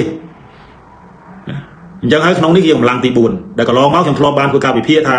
กำลังนี่คือดูปลาล้างบางการโดยหลวงซอเค้งดับใบกระซาตอลยาเพี้ยแบบนั้นอย่างน้องกระนาปาบจิจนเต้ผู้ค้างอัตตาในโยรอนไตรหุ่นซ้ายหมดโดยยังดังให้ทางน้องกระนาปาบจิจนมีโปลปีสมัยม้วนนะโปลซอเค้งเจียซิมให้น้องโปลหุ่นซ้ายจังโปลปีนี่ดับใบเอามีตอลยาเพี้ยอำนาจกองกำลังประดาวดผู้โปลหุ่นซ้ายมีกองตัวเชิงโกกองตัวเชิงตึกโบกจมวยต้องไปอามายทางหลวงซอเค้งมีนะปลีจมวยนั้นให้บ่มีแต่ปลีอดมีนไปเชียร์กาเปียที่กำลังอัดกรบต่อเนี่ยเลยจังให้เป็นลูกของนักดุยประดาวของกาปากการนี่ก็ใบแต่ซาตอลยาเพียบอ่อนน้าอย่าเวียงโปลอย่างปีนั่นแต่ปนนอกปัญหาเรานี่ปวดน้ำเชียนหมอการดัชงายนะเชียนหมอการดัชงายให้เอาไว้ได้ยังมือเต้านั่นคือเรื่องแต่กลัวพิจารณานั่นคือบนใจปีไปเชียร์กาเปียนะขนมมาคมยังโยตัวเล็กกุดอ่ะใบสรุปกุนมาคมมีเมียนจำนวนคมของเนี่ยปันใดจะตูเต้ายังไงนะมาคมนั่งวิเมียนไปเชียร์กาเปียหรือก็ซ้อนไปซอกนั่งอ่ะประมาณจะปีรอยเนี่ยนะตัวเล็กกุดปีรอยเนี่ยพวกกิดไปเชียร์กาเปียพุ่มกิดมาพุ่มจะรอปีดอกเนี่ยตัวประมาณเนี่ยยังโยเล็กตัวเล็กดอกเนี่ยจ้ะจังไปยังโยมาคมเมียนประมาณเชียร์มาไพ่พุ่มเชียร์รวมยังเคยท้าประมาณเชียร์ปีรอยเนี่ยจะไม่ชุ่มยังกุนยังไม่ชุ่มจังไปยังโยปีรอยเนี่ยนะมากุนจะมวยนั่งจำนวนคมมาปอนกับมวยรอย50 ปีคมยังเคยถ้ากำลังไปเชียร์กาเปียรวมแต่งซ้อนแต่สกคันไปเชียร์กาเปียภูมิคมนั่นนะมีประมาณจะ30 40,000เนี่ยมันเต้บางคนนะให้บอกพบในพวกนี้นะบอกยังเมื่อเราตามปรุงได้เราบรรดาภูมิคมได้มีแต่เตตะเชียมีแต่เฮียนขมายกับห้องรู้นะว่านักอัศวินเย่มีในถ่ายเตตะกองตัวเตตะแต่เฮียนขมายกับห้องมาเตตะแต่เฮียนปาราจะไปเส้นออกมาดมปฏิมินเจไปเล่นดอมินเจนั่นพวกก็มันเซาเชียเคยมีนขมายตำเดิงเราน้องกรมไปเชียร์กาเปียเดเคยแต่ไตตะกองตัวนั่นเท่แต่ปูกอดนั่นคืออดจำใบอย่างนั้นโดยกองตัวซีชนูหรือกองตัวจ่าใช่ไหมไอ้ปูกอดนั่นบอกยืนบอดไปซ้อนน้องกาเพื่อกาประยุทธ์นั่นคือนะยังดังเพลียมมองทางขนาดแต่ผมเปียอาวุธก็คือบานในมันดอกอันนั้นอะไรนพนมปิงไปเชียร์กาเปียหรือก่อซ้อนในสคันนี่นะปูนี่อดบอกยืนมือบอกวัดนั่นซัดแต่เชียร์มันดูพิจารณานะผมจะพิจารณาซัดแต่เชียร์มันดูได้เชียร์ไตตะขมายตำเนิงหรือขมายเปียสมัยนู้นนะไม่เปียสมัยนู้นยังมือเท่าอุติหอยจะได้โดยเราคันโดนปิ้งเนี่ยเราก็ไปวัดพนมมาบอกโอนนายโยโกนแต่เชียร์บาเราเป็นคนแถวบุพานะเหมือนเมียนซอนตะโซคันมันเนี่ยปีนี้เราเวียนสมได้โกรธเครียดนะชมการปีนเราทรมานนั่นชมนอมโกนชมตัวเป็นคนแถวบุพานั่นคือชมจุกเพราะตอนเราจะเชียร์มองสมได้คือนี่ขมายยังกับเขาโดยเชียร์ไอ้นั่นก็เท้าจังยัยปีเลยนุดอลเลยให้ยังซ้ำแต่สตับมันโจแต่เชียร์เต้บันไดโดยซาโกนยังไปชื้อยังตรวงตัวตำรองจูยังไงได้ยังด้วยไอ้จังซึ่งแต่บทเชียร์บาลโยโกนดับเชียร์บาลตลอดมาไว้เนี่ยเอากองการรบเพลาจัดโดยซาโกซอนสกคันนะเจประมาณกุยมันสรุปก็ไปเจได้โชว์ข้อตุ่มน้องก็ไปเจได้หอยปูนั่งอะสัตว์ตะปูประเภทขมิ้นเปียในจุ้มไปบดนมนั่งบอกคลายจีซอนสกคันบอกคลายจีซอนสกคันหอยปูนี่มันแม้แต่เมียนสมได้โกรธเกลียดเจประมาณเต้ก็จีมนุษย์สาวได้ก็จีมนุษย์สาวได้อันนั้นก็น้องกำรัดซอนสกคันมุ้ยได้กรุบเนี้ยบานดังบานเคยปัตตาวิมีนาซอนสก ខណ្ឌកម្រិតខ្ពស់ទៀតណាដែលពួកហ្នឹងមិនមែនគ្រាន់តែវាយពលរដ្ឋទេពួកហ្នឹងវាហ៊ានទៅដល់វាយដល់តំណាងរាស្ត្រនោះមានតែបានចាំទេកាលពីវាយណាតំណាងរាស្ត្រញយចម្រើនជាមួយនឹងគង់សភាហើយនឹងអ្នកកសែត VOD បាក់ថ្មីនោះវាយអ្នកកសែតវាយតំណាងរាស្ត្រណាបាក់ខ្ទង់ចំមុះបាក់ថ្មីហ្នឹងគឺហ្នឹងគេហៅពួកប្រភេទសន្តិសុខខណ្ឌកម្រិតខ្ពស់ហើយដើម្បីឲ្យបងប្អូនកាន់តែជ្រាបច្បាស់ថាពួកនេះចេញមកពីណាប្រវត្តិកាលពីឆ្នាំ1997 98 99ណាពេលនោះបងប្អូនមានដឹងទេគេហៅសមាគមនិស្សិតក្មេងវត្តប្រភពដើមចេញមកពីណាហើយសមាគមនិស្សិតក្មេងវត្តនេះគឺមានមនុស្សដែលចំណាប់នៅក្នុងសមាគមនិស្សិតក្មេងវត្តណាទី1ខ្ញុំកាលនោះនៅនិស្សិតហើយខ្ញុំក៏ជាមេបាតកម្មមិនមេទេគាត់ចូលរួមបាតកម្មជាមួយគេហ្នឹងគឺប្រឆាំងជាមួយនឹងនាយករដ្ឋមន្ត្រីវៀតណាមចូលមកស្រុកខ្មែរហ្នឹងណាជាមួយនឹងសមាគមនិស្សិតដើម្បីប្រជាធិបតេយ្យផ្សេងទៀតជំនាន់នោះខ្ញុំមិនរំលឹកឈ្មោះទេហើយបច្ចុប្បន្នហ្នឹងក៏មានអ្នកនៅក្រៅប្រទេសចូលរួមជាមួយនឹងគណៈបកប្រឆាំងដែរប៉ុន្តែពេលនោះខ្ញុំក៏សកម្មដែរនៅក្នុងការចូលរួមធ្វើបាតកម្មហើយឲ្យតែបាតកម្មចង់បាតកម្មនៅសាលាច្បាប់ក្រោយនៅភូមិន្ទភ្នំពេញក្រោយនៅណាក្រោយប៉ុន្តែបាតកម្មញឹកញាប់ជាងគេហ្នឹងគឺភូមិន្ទភ្នំពេញហើយនៅសាលាច្បាប់ពួកសិទ្ធតែជាគេហៅថាអ្នកនិស្សិតដែលរៀនផ្នែកខាងសង្គមហើយនឹងនយោបាយវាមានការយល់ដឹងចឹងហើយតែងតែធ្វើការបាតកម្មហើយរាល់ពេលធ្វើការបាតកម្មបងប្អូនគឺមានក្រុមនិស្សិតក្មេងវត្តតែងតែជិះម៉ូតូមានកំពុងទីបនៅក្នុងកែម៉ូតូមកវាយយើងរហូតហើយពេលនោះខ្ញុំចាំឈ្មោះវានោះគឺអាយីម៉ៅគឺជាប្រធានសមាគមនិស្សិតក្មេងវត្តពេលនោះហើយប្រធានសមាគមដូចលោកខួងស្រេងរាល់ថ្ងៃនេះគឺណាអភិបាលរាជធានីភ្នំពេញក៏នៅក្នុងសមាគមនិស្សិតសាលាច្បាប់ដែរណាចឹងហើយឲ្យតែមាននិស្សិតធ្វើបាតកម្មនៅតាមសាកលវិទ្យាល័យហ្នឹងគឺប្រធានសមាគមនិស្សិតណាបោះដៃទៅក្រុមយីម៉ៅនោះពួកយីម៉ៅមកវាយម៉ូតូវាជិះមក4-10ម៉ូតូចឹងមកមានពងទីបមកវាយបំបែកគេហៅក្រុមបំបែកប្រើបាតកម្មក្រាបបាតកម្មហើយពេលនោះអាជ្ញាធរគេថាគេមិនបានពាក់ព័ន្ធនៅក្នុងការអាជ្ញាធរមិនបានទៅហាមអីមិនបានសិទ្ធិបិទសិទ្ធិសេរីភាពមិនឲ្យធ្វើបាតកម្មឯណាប៉ុន្តែក្រុមនិស្សិតគ្នាវាឆ្លោះគ្នាវាវាយគ្នាវាគេតិចនិចចេញមករយៈធំខ្ញុំចេញមករៀនមកធ្វើការអីមករយៈធំ 4-10 ឆ្នាំក្រោយមកក៏លេចឃើញក្រុមមួយទៀតដែលរលាស់ខ្លួនចេញពីក្រុមនិស្សិតក្មេងវត្តហ្នឹងគឺចេញមកក្រុមសេនានាគនេះណាក្រុមសេនានាគក្នុងហ្នឹងមានឥឡូវហ្នឹងមានអីប៉ាន់ខែមបន្ថនឥឡូវហ្នឹងឃើញដូចជាប្រតិភូផងរដ្ឋាភិបាលទូនាទីធំហើយក្នុងហ្នឹងក៏ឃើញថាសម័យវាយញយចម្រើនវាយគង់សុភាហ្នឹងមានណាមានក្រុមគួយចម្រើនមានសុកពេញវុតមានប៉ាន់ខែបន្ថននេះណាក៏តាំងពីវាយតំណាងរាស្ត្រហ្នឹងហើយក៏ឃើញថាបានឡើងទូនាទីធំដុំសម្បើមណាដូចគួយចម្រើននេះឡើងចវាយខេត្តកំពង់ចាមបច្ចុប្បន្នហ្នឹងមែនទេសំទោសបើខ្ញុំចាំមិនច្បាស់ប៉ុន្តែអាចតែនៅកំពង់សោមបានលឺថាចេញពីកំពង់សោមមកចឹងហើយក្រុមហ្នឹងឃើញសិតតែជាប្រភេទពួកដៃដល់ប៉ុន្តែឡើងទៅជាមានទូនាទីសំខាន់ពួកវាបានបង្កើតស្នាដៃអាមូលហេតុទាំងអស់ហ្នឹងហើយបងប្អូនដែលធ្វើឲ្យក្រុមសន្តិសុខខណ្ឌរាល់ថ្ងៃនេះវាជាកត្តាគេ motivation factor ជាកត្តាជំរុញធ្វើឲ្យពួកហ្នឹងកាន់តែសាហាវពួកនៅពេលដែលធ្វើការកាន់តែសាហាវបាទសូមទោសអរគុណណាអ្នកមានបងប្អូនដែលប្រាប់ថាឥឡូវនេះលោកគួយចម្រើនជាចៅខេត្តកណ្ដាលណាប៉ុន្តែក្រុមសម័យនោះគឺសិតតែក្រុមនិស្សិតណាកាយដែរប៉ុន្តែសម័យដែលគាត់សម័យដែលវាយតំណាងរាស្ត្រហ្នឹងគឺលោកគួយចម្រើននេះដូចជានៅចៅខណ្ឌក្រោយមកទៀតក៏ជំនួសដោយសុកពេញវុតនេះសិតតែមនុស្សកាយប៉ុន្តែមនុស្សនេះកាយនឹងវាមានខ្នងរបស់វាមិនមែននឹកឃើញមកកាយធម្មជាតិមនុស្សហ្នឹងមិនមែនកាយទេណាប៉ុន្តែបើមានខ្នងមានអ្នកបញ្យុះមានអ្នកប្រអៅហើយឲ្យទូនាទីឲ្យតំណែងធំមានការសន្យាអញ្ចឹងទៅកាយដើម្បីផលប្រយោជន៍ទូនាទីអំណាចហ្នឹងណាដូច្នេះឥឡូវមកដល់ក្រុមសេនានាហ្នឹងសម័យហ្នឹងគឺប៉ាន់ខែមបន្ថនប៉ាន់អីហ្នឹងគឺចេញវាយតំណាងរាស្ត្រឥឡូវហ្នឹងឡើងទូនាទីធំអស់ហើយកត្តាទាំងអស់នេះដែលធ្វើឲ្យពួកសន្តិសុខខណ្ឌបច្ចុប្បន្នហ្នឹងវាកាន់តែសាហាវណាវាកាន់តែសាហាវអានេះគេហៅដែលខ្ញុំនិយាយសរុបទាំងអស់នេះមកណាគឺជាគេហៅពួកក្រុមបាត់ដៃទី3ស្របច្បាប់ដែលមានការទទួលស្គាល់ពីណាក្រសួងមហាផ្ទៃប៉ុន្តែបើយើងពិនិត្យមកឲ្យស៊ីជម្រៅពួកនេះបើយើងនិយាយស្របច្បាប់ក៏មិនត្រឹមត្រូវដែរពួកនេះអត់មានការបដិបដាទេហើយចំនួនមួយដែលយើងតែងតែសួរតើរាល់ពេលដែលមានការធ្វើបាតកម្មហើយមានការវាយសម្ពងពលរដ្ឋបែកមុខបែកមាត់បែកក្បាលរាប់រយធ្នេបែបនេះហេតុអីមិនប្រើប៉ូលីសបក្រាបបាតកម្មព្រោះមានប៉ូលីសមាននាយកដ្ឋានប៉ូលីសបក្រាបបាតកម្មដែលមានការបដិបដាត្រឹមត្រូវតើហេតុអីបានយកសន្តិសុខខណ្ឌយកមកប្រើហើយពួកនេះអត់មានការបដិបដាទេ អត់មានការប្រប្រាល់ទេបងប្អូនគ្រាន់តែមេកំហឹមក៏វាយដែរហើយមើលឃើញពលរដ្ឋហ្នឹងមិនវាយពលរដ្ឋហ្នឹងមិនញើសដៃទេព្រោះដឹងថាវាយពលរដ្ឋទៅវាអត់មានអីតដៃកើតទេព្រោះទៅបាតកម្មដៃទៅទេ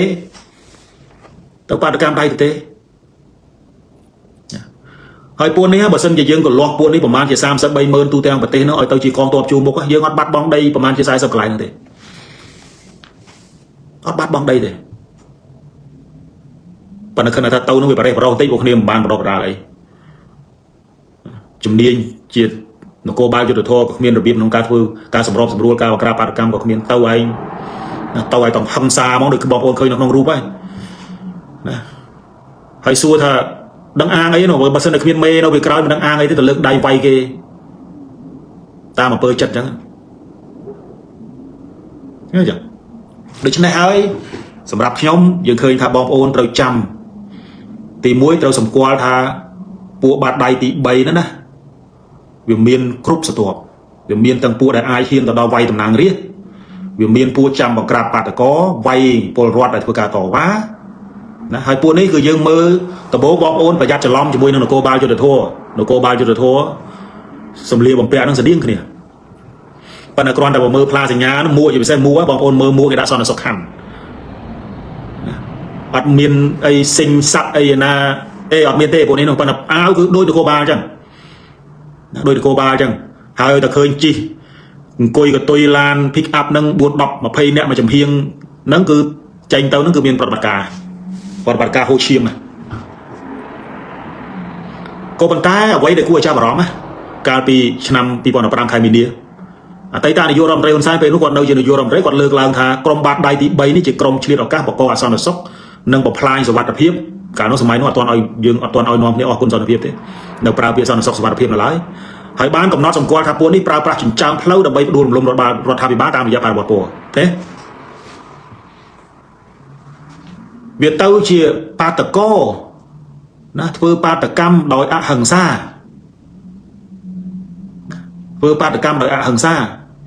វាទៅជាពួកបាតកោប្រជាជនធ្វើបាតកម្មហ្នឹងត្រូវបាននៅក្នុងកៅភ្នែកលោកនាយករដ្ឋមន្ត្រីហ៊ុនសែនពេលនោះថាជាក្រុមបាតដៃទី3ទៅវិញឃើញទេចឹងហើយក្រុមបាតដៃទី3នេះគឺមិនគ្រាន់តែពួកប្រឆាំងមើលឃើញតែក្រុមបាតដៃទី3នេះជាក្រុមដែល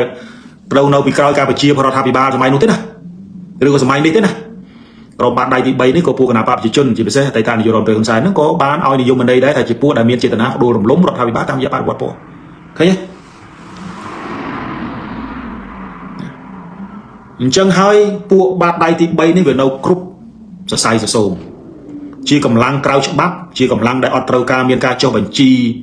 ណានៅក្នុងក្របខ័ណ្ឌមន្ត្រីរាជការក្របខ័ណ្ឌកងកម្លាំងប្រដាប់អាវុធទេហៅស្មើណាមកស្មើនឹងហៅទៅវាយណាទៅវាយណានឹងអត់មានចាំបាច់មានការពិចារណាទេណាហើយពួកនេះអត់មានអីណាត្រូវបានត្រួតពិនិត្យឲ្យបានត្រឹមត្រូវទេជួនកាលហ្នឹងបាតដៃទី3ដែលធ្វើការវាយជាពិសេសវាយគ្រូក្រុមបាតកោឆ្នាំ2013ហ្នឹងណាត្រូវបានសមាជិកគណៈបព្វប្រឆាំងមួយចំនួនហ្នឹងស្គាល់ថាជាកងអង្គរៈមកពីប្រទាយនៅតែខ្មៅមកដល់ពាក់តែអាវសន្តិសុខវាយបណ្ដោយឃើញទេអញ្ចឹងហើយក្រុមនេះគឺស្រួលណាអ្នកណាបន្លំចូលទៅក្នុងក្រុមហ្នឹងក៏បានយកកម្លាំងកាយពីណាមកចូលក្នុងហ្នឹងក្រុមហ្នឹងក៏បានជ្រោកនៅក្រោមសឹងតែគ្រប់សរសៃសសូមណាខ្ញុំបើកវងកញ្ចក់បន្តិចទៅទៀតទៅក្នុងករណីដូចថៃមណៈឃើញទេអាហ្នឹងគេហៅពួកបាតដៃទី3ជ្រោកក្រោមផ្លាកអ្នកសារព័ត៌មានណាយើងឃើញហើយដើរធ្វើស៊ីគេណាប្រហែលត្រឹម PM វាឌីលដូចឌីលក្បាលដូចរៀសឥឡូវនេះវាទៅថាឲ្យពួកអ្នកនៅតាមព្រំដែននៅប៉ោយប៉ែតហ្នឹងវាថាសិតតែពួកអាចឃើញពួកហ្នឹងវាពិបាកឃើញអ្នកប៉ោយប៉ែតយំសោកដោយសារតែមានការបកក្រាវហើយអ្នកខ្លះជាប់អញ្ចឹងទៅវាទៅហៅអ្នកប៉ោយប៉ែតថាជាពួកចៅព្រំដែនណាបងប្អូនយើងឃើញទេហើយបើសិនជាអ្នកកសែតវាមិនឆ្លើយដោយផែនម៉ាណាទេវាអត់មានអ្នកកសែតណាវាមិនដឹងថាបណ្ដុះបណ្ដាលពីសាលាណានៅភូមិន្ទភ្នំពេញគេមានសាលាកសែតគេមាន department កសែតដែរប៉ុន្តែវាមិនដែលឃើញមុខវាទៅរៀនទេអាហ្នឹងគេហៅពួកជនពៀលពាក់អាវអ្នកកសែតហើយជាពួកដែលត្រូវបានគេប្រើជាបាតដៃទី3នៅក្នុងសារព័ត៌មានធ្វើស៊ីតែក្រោមផ្កាយ2អីចុះហ្នឹងគឺត្រូវឲ្យចង្វាយខេតមេបលិសនៅតាមខេតណាដើរតួជាអាជ្ញាធរបន្តិចដើរតួជាអ្នកចិត្តល្អជួយពលរដ្ឋបន្តិចដើរតួជាអ្នកសម្លុតកំរៀមកំហែងណាមន្ត្រីរាជការបន្តិចដើរតួជាអ្នកជេរប្រមាថ PM បន្តិច vậy nhé nâng à việc chiro nó cướp sai đúng không hỏi buôn ní cứ cái hào thật sai bắt đầu nhé khi nào lược tu sắp tê prấp thì cả phim bông ta rom nâu rót nạc rí có bị treo màu có hay mà nã treo màu bây giờ được tao clear đọc vào pet là mấy thứ cao mê đây thầy dương mơ phun non trăng à sao mày nên là miền Nam này cái sai na châu ban thế cao thì hay mà nặng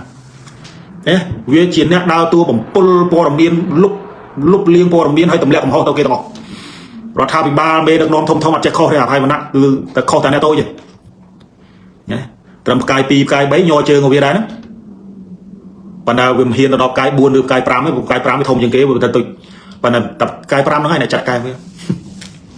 chặt đòn ngay xa chê vào mặt bò rót pin mọt hay cái đào tua được cái chặt lo chăng xong bây giờ tinh lan chỉ luôn với thà tinh lan chỉ bằng đào chiết này chạy vào biển chứ bạn cái bò rót khác quan mình vô nó có treo này spam vo lục pu hay vẫn nặng chui trong thò bạn nó chlong này xây dựng bán thế việc không miền nào cái sai để nào của miền nằm nai lấy hỏi sống đây mơ tao chê mrai cái pin mót chê mà nước sray chê nào cái sai chê khôngประมาณ đong đâu không đại to bằng cái này gì mua bên tây tới là sao việc vẽ quan tận phố bát đại thì bay bằng cái phố bát đại thì bay ní việc cho cầu plan này cái sai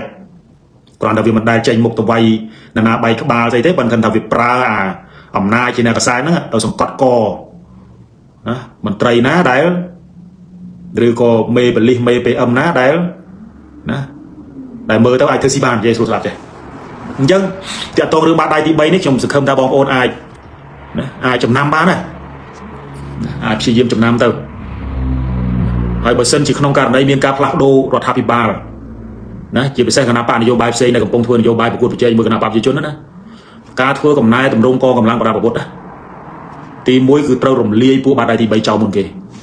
và to mới trong đó đọt sai được bằng pơ pô còn lui nó không bị sai con to bị cha na nó không cao đi cầm lăng bay âm tiếp tục tập pi ba này tục tập hiên hay nó cô ba này ba này nâng bờ sân chia cái nắp pana vô viêm mà thôi chỉ cô là vô bài á, bay đọt sai bành hai đường con lăng bờ đào bột ở Campuchia nâng ai nhận tiền cả control bị porot không có control đó không có control đây pua bồi dây bị sa ban nó sọc máy nó bị trâu ca thôi cầm nai cầm rong người tập on tăng pi bông ruộng có xuồng tăng pi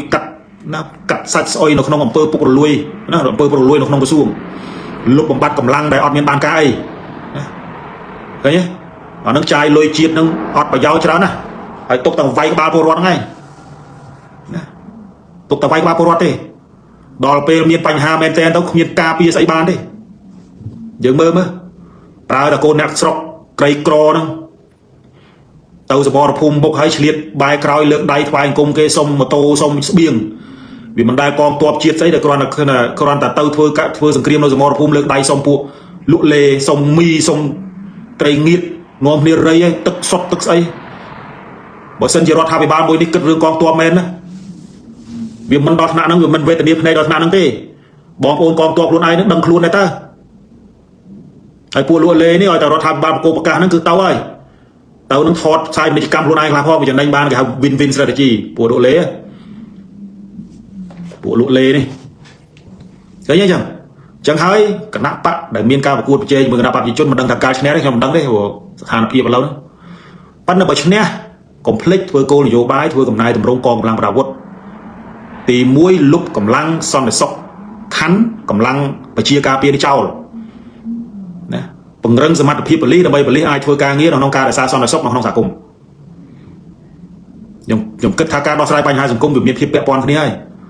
ban đầu bờ sân chiến đâu tại chưa lơ cái nào phạm gì cho nó sẽ là miền apicrom vẹt đi vẹt luôn ban đăng ca vẹt sai oi nâu pin nó to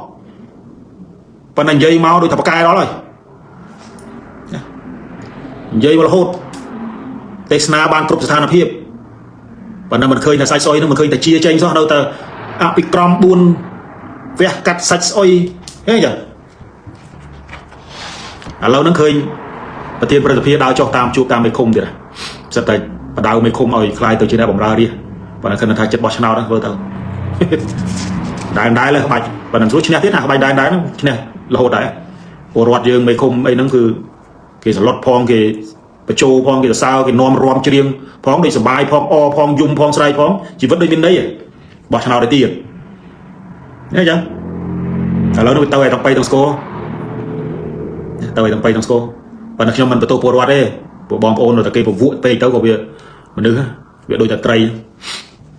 ta kêu cô tự vào tao việc pol khai và nó complete là sai chấm hồ có người trong đăng tham miên bồi hoạt mai cho nó là miên tiếp là vậy cầm pong tại pra cái house surviving strategy vị trí xa rú đầm bay rò cả nó không ca lật đồ mùi lật trầm trầu chẳng trong kết tha ở quay đây trong này dây đường bắt đai thì bay đi sẽ không là bom pol ai dul sẽ không là bom pol ai dul thà pol này màu bị ná vừa cao là ná hơi chỉ cầm lăng bọc hết ấy cầm lăng bọc hết ấy năng bom pol chỉ diêm dul hay sẽ không là bom pol ai tàu đạp ấy bật hai mươi bom pol nó không sốc hay chỉ squat lấy chúng cá miên nè khla miên mật phe chỉ pua bắt đai pua sau này sốc khăn miên mật phe chỉ phải chia ca phía mình đăng rương bạc trên trong phòng đăng rương bạc trên trong phòng bom pol khla đẹp nhau pua miên nói trong giấy nó ngọt cốn này trong cục chi diêm phai vô bị cầm lang đấy và là đầu tiên bị nứt mơ tao tăng bị trong đâu trên sắt phụ mình nông pin đấy buồn đi còn loạt luôn trên màu bị sắt mình vọt á và này cho non nó cái lang thông mò thái nhặt lá cho non trong nó cái lang là bởi cho non bọc rùa lô khuôn sấy đi được chìm môn trong mấy còn đâu slash bạc cùi chìm rán còn môn này và là buồn năng đó là giờ cái thiên ma cung đi sắt tranh màu bị thiên ma cung đi sắt chẳng hay bóng ôn ai đọc trong đời capichara hay bị nứt mơ tới hay phải chỉ ai chi diêm sai dối thà trong bàn đây thì bay ní cua té túc nó nóng nó ra cho na sum quan này cả đâm nom vô bay đâm bay vừa ở bột phay khai chẳng tiết rồi có trâu cắt chảo phù miên phải chia cà pia sam sẽ bay mơ nói cường nhiên này liệt pin phum đó à cao một toàn miên phải chia cà pia đôi cường nhiên đôi một toàn lại chỗ đó không phum thế mình tầm nương vay rong cặp chặt cái này đôi tiền lẹ đòn thế đập về chặt đang bị miên bị chia cà pia máu đo vào rồi thế chẳng bị cha na bị nứt mơ thà về cầm cầm lăng nắng về cầm lăng đẹp dương cua thì control đây là khá ban đăng cho ba thiệt phong thà tranh tập bị mình tầm nương máu thì na bạt phum nắng máu làm chia cà pia hay tập pua nắng làm chia cà pia là phum sẽ ngon ba đấy qua nắng bị lột bong thông nó không xả cúng là lâu cái tàu chia đào tu này ti smart nó cô bao cho thua ấy chào bàn khai tôi chụp ly ấy nó tiêm luôn đâu nó dân nó thiên là bát tipi thiên bát tipi sẽ không thà bom pol ai vô chi tiết khác thiên là bát tip bay để dây pi rươngกับพอปวดกระแต่ปีคือไปบ้านเรามีกับพอจานที่นั่นกับตอนรุยคล้วนปวดเนี่ยเฮ้ยปวดใหม่เอ้ยนะมันตอนรุยคล้วนที่นะตั้งปีปูปาตกรรมไอ้เราเตรียมเตียลอยเราหอยวอนเนี่ยเตรียมเตียเรื่องใดทะเลไอ้ตอนเราไปบ้านปนังเรามีกับพอจานที่นะปัวเมดักนองขมายนี่คืออาณาเขานั่งตับเลี้ยตัวปวดได้ยอตาเต้าคนไหนที่นะจีเนี่ยตัวเขาเต้าดอกกับปูลปัญหาเขาอาจยอเต้ยอตาเต้าเลยนะยอตาเต้าเลยการในที่มวยยังเคยเนี่ยแล้วนี่ชมให้ได้บางชมโยประเทศบอลบางโยมบางเยอะแต่ซะแต่การในโลกอ่านกดสัมพีน้องๆมันได้ทราบเป็นมวยมันเลือกชั่วโมงเต้กว่าท่าบอสเซนจะกดเจียมนัวกรอดด้วยอเมริกาแมนนั่นนะแมนโปลรอดบอชนาได้กดเต้เอาใครตัวจะสมัยจะเป็นสัมพีเต้เคยเนี่ยไม่ต้องโคโปลรอดเอาไว้หรอกนะแต่บนดังโปลรอดน่าบอชนาได้กดอ่านเนี่ยแล้วเป็นแมนเรื่องแต่กบอ่านนั่นสิมันแมนเรื่องแต่กบอ่านนั่นสิมุนหนึ่งช่องเชียนแต่ดอนมาดอนสมัยเราทำปีบาคนมาไหนนี่เป็นแมนเรื่องประตูโปลรอดนั่งตั้งปีสมัยไต่ตานโยดอนไตรคนสายไปเลยเมียนจำได้อะเป็นยังนอมคณิตพอลอูเรื่องโปลรอดขมายก้าวจมือฮาริก้าวจมือเลือกเชียมไอ้นั่งเบียวิชาอยู่อยู่ต้องกิจทำไปแต่ให้เชียมเมาปีปลายยูนนอมโจแล้ววิชาเป้การน้องยังจำบานนี่ไต่ตานโยดอนไตรคนสายท่าแต่บอยมันซีปลายนั่งที่ให้มันดำจองบานปลายทอมันชี้อะไรมันดำซีครูไหนสมัยนี้ยูโรมไตรสมัยนู้นนะก็ต้องเข้าปวดรอดไปแต่ครัวนายเชียร์รถทำไปบ้านมันชี้ยิ้มประกาศยุนการของกาเปียสวัสดิ์เพียบจำในอาหารบอกปวดรอดเป็นน้องคนนี้ตัวประตูปวดรอดทำโบมันจองซีปลายกีมีไม่ก็มันดำซีครูนายเป็นเต่าจังเถอะอ๋อเรื่องสร้างหลังใครนะเคยกินโยมมาโตแล้วเคยเนี่ยไต่ตาในยูโรมไตรได้ดิก็ท่าสร้างหลังใครเป็นหลังไอ้ตู้เตียงครบโลกไปบทเคยสร้างหลังคล้ายมันดาวเลยปนังยัยปนังไอ้เราจะจวบชนะทั้งสามเราจะจวบชนะเธอในยูโรนไตรแล้วดอกโกนเดียดจะบรรทัดโปรดไม้สลังในยูโรนไตรตะโกนคนนั่งดอร้อย តាំងពីសម័យអូមកដល់សម័យកូននោះចំណដល់សម័យកូននិយាយមើលសម័យកូនគេបន្ទោសអូបន្ទោសគេបន្ទោសពលរដ្ឋមិនសម័យអូបន្ទោសមួយពីរនេះខ្ញុំលើកជាឧទាហរណ៍ដើម្បីជាសេចក្តីក្តៅមិនសម័យកូនគេបន្ទោសសម័យកូនណាស្រូវចុះថោកស្រូវចុះថោកណារដ្ឋមន្ត្រីក្រសួងកសិកម្មបាននិយាយថាមកពីពលរដ្ឋហ្នឹងវាដាំពូជស្រូវហ្នឹងជន់គ្នាច្រើនពេកមិនស្ដាប់ក្រសួងណែនាំណែនេះសម័យកូនស្រូវចុះថោកបន្ទោសពលរដ្ឋថានាំគ្នាដាំធ្វើស្រែហ្នឹងវាច្រើនពេកធ្វើស្រូវហ្នឹងវាពូជតែមួយច្រើនពេកហើយខ្លួនឯងអត់មានប្រឹងរកទីផ្សារទេណាដើរទៅលីពីងអីចឹងទៅចុះភ្ជួរស្រែចាប់ត្រីដុតអីចឹងទៅការងាររបស់រដ្ឋមន្ត្រីក្រសួងកសិកម្មយេមិនព្រមទៅសហការជាមួយនឹងក្រសួងពាណិជ្ជកម្មដើម្បីដោះស្រាយរឿងទីផ្សារឲ្យពលរដ្ឋទេទៅចោទពលរដ្ឋថាមកពីធ្វើស្រែហ្នឹងវាច្រើនពេកវាជន់គ្នាច្រើនពេកនឹងចំនួនកូនណានឹងចំនួនកូនចំនួនកូនមួយទៀតរឿងទិញបរិយណារឿងទិញបរិយពលរដ្ឋពួកត្រូវបានពួកបរិយនឹងបោកប្រាស់បងលុយណាខ្លះបាន 100% 50 80% អត់មានទាន់ឃើញមកគ្រឹះគ្នាទេចុងបញ្ចប់រដ្ឋាភិបាលលោកហ៊ុនម៉ាណែតចេញមកនិយាយថាពេលទិញបរិយនឹងមិនគ្រប់មិនពិនិត្យផងអាបរិយទាំងអស់ហ្នឹងសិបរិយខុសច្បាប់ខុសអាអ្នកទិញទៀតខុសអ្នកទិញបរិយនោះទៅទៀតបាទនៅជាប់ថ្នោតឡើយនៅជាប់ថ្នោតឡើយមិនដឹងកាលទេណាមួយទៀតរឿងហុយវ័ននេះរឿងហុយវ័ននេះអាអ្នកផ្ញើលុយទៅហ្នឹងផ្ញើលុយនៅក្នុងធនាគារហុយវ័នហ្នឹងមិនបានលុយឥឡូវហ្នឹងវាបែកក្បាលទៀតណាហើយពេលដែលហុយវ័នប្រកាសខ្សែទុនហ្នឹងអត់មានពលរដ្ឋណាដឹងទេឥឡូវនេះធនាគារជាតិចេញមកប្រកាសប្រធានធនាគារជាតិដែលជាកូនស្រីអតីតប្រធានធនាគារជាតិដែរនោះ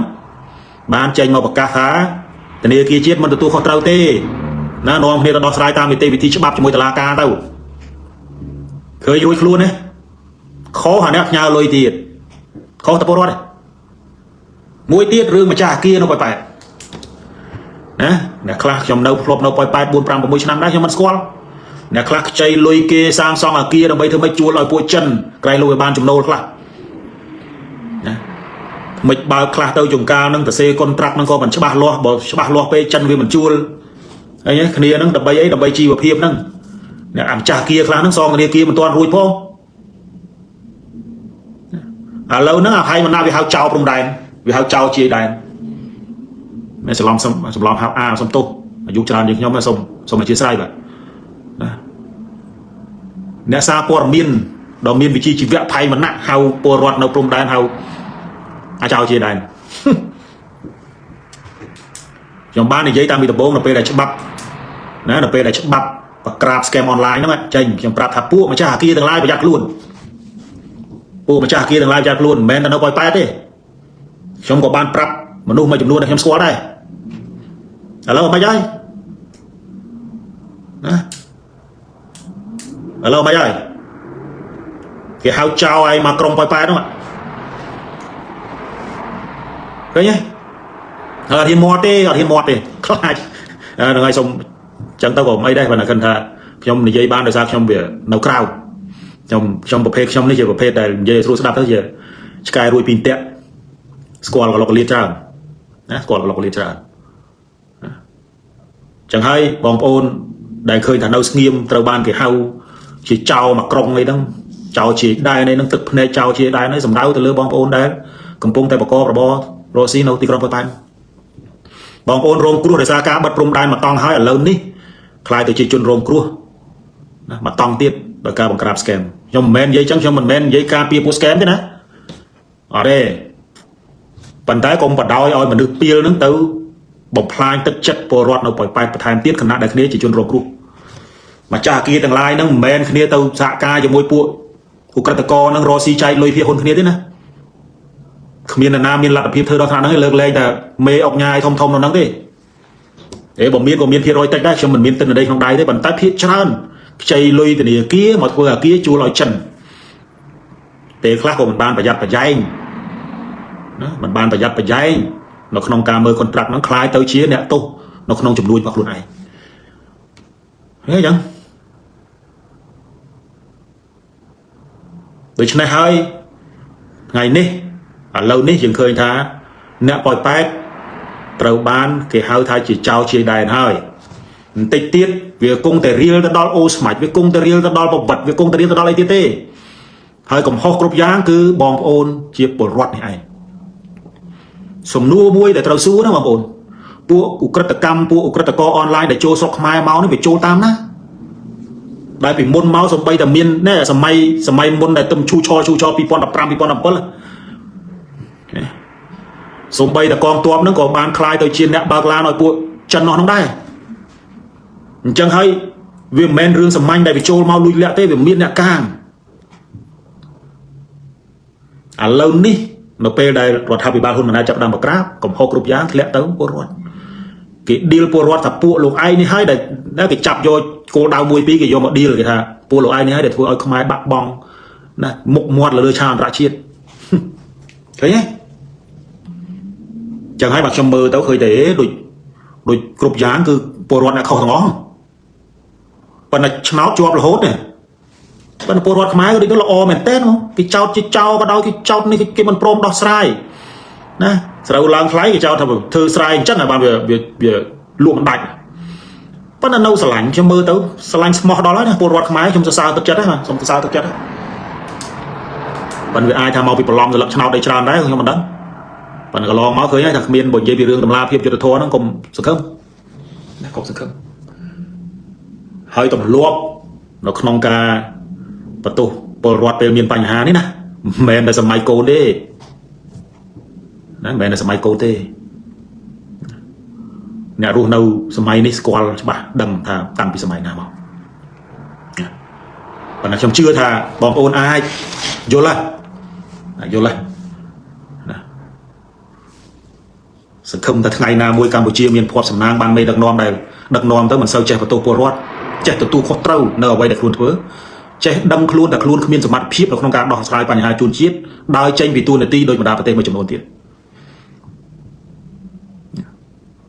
ប៉ុន្តែមិនដឹងថាពេលណាមានសំណាងទេបើមើលទៅនឹងខ្មែរដូចជាសយដល់សយនឹងមេដឹកនាំហ្នឹងតាំងពីក្រោយសម័យអង្គរមក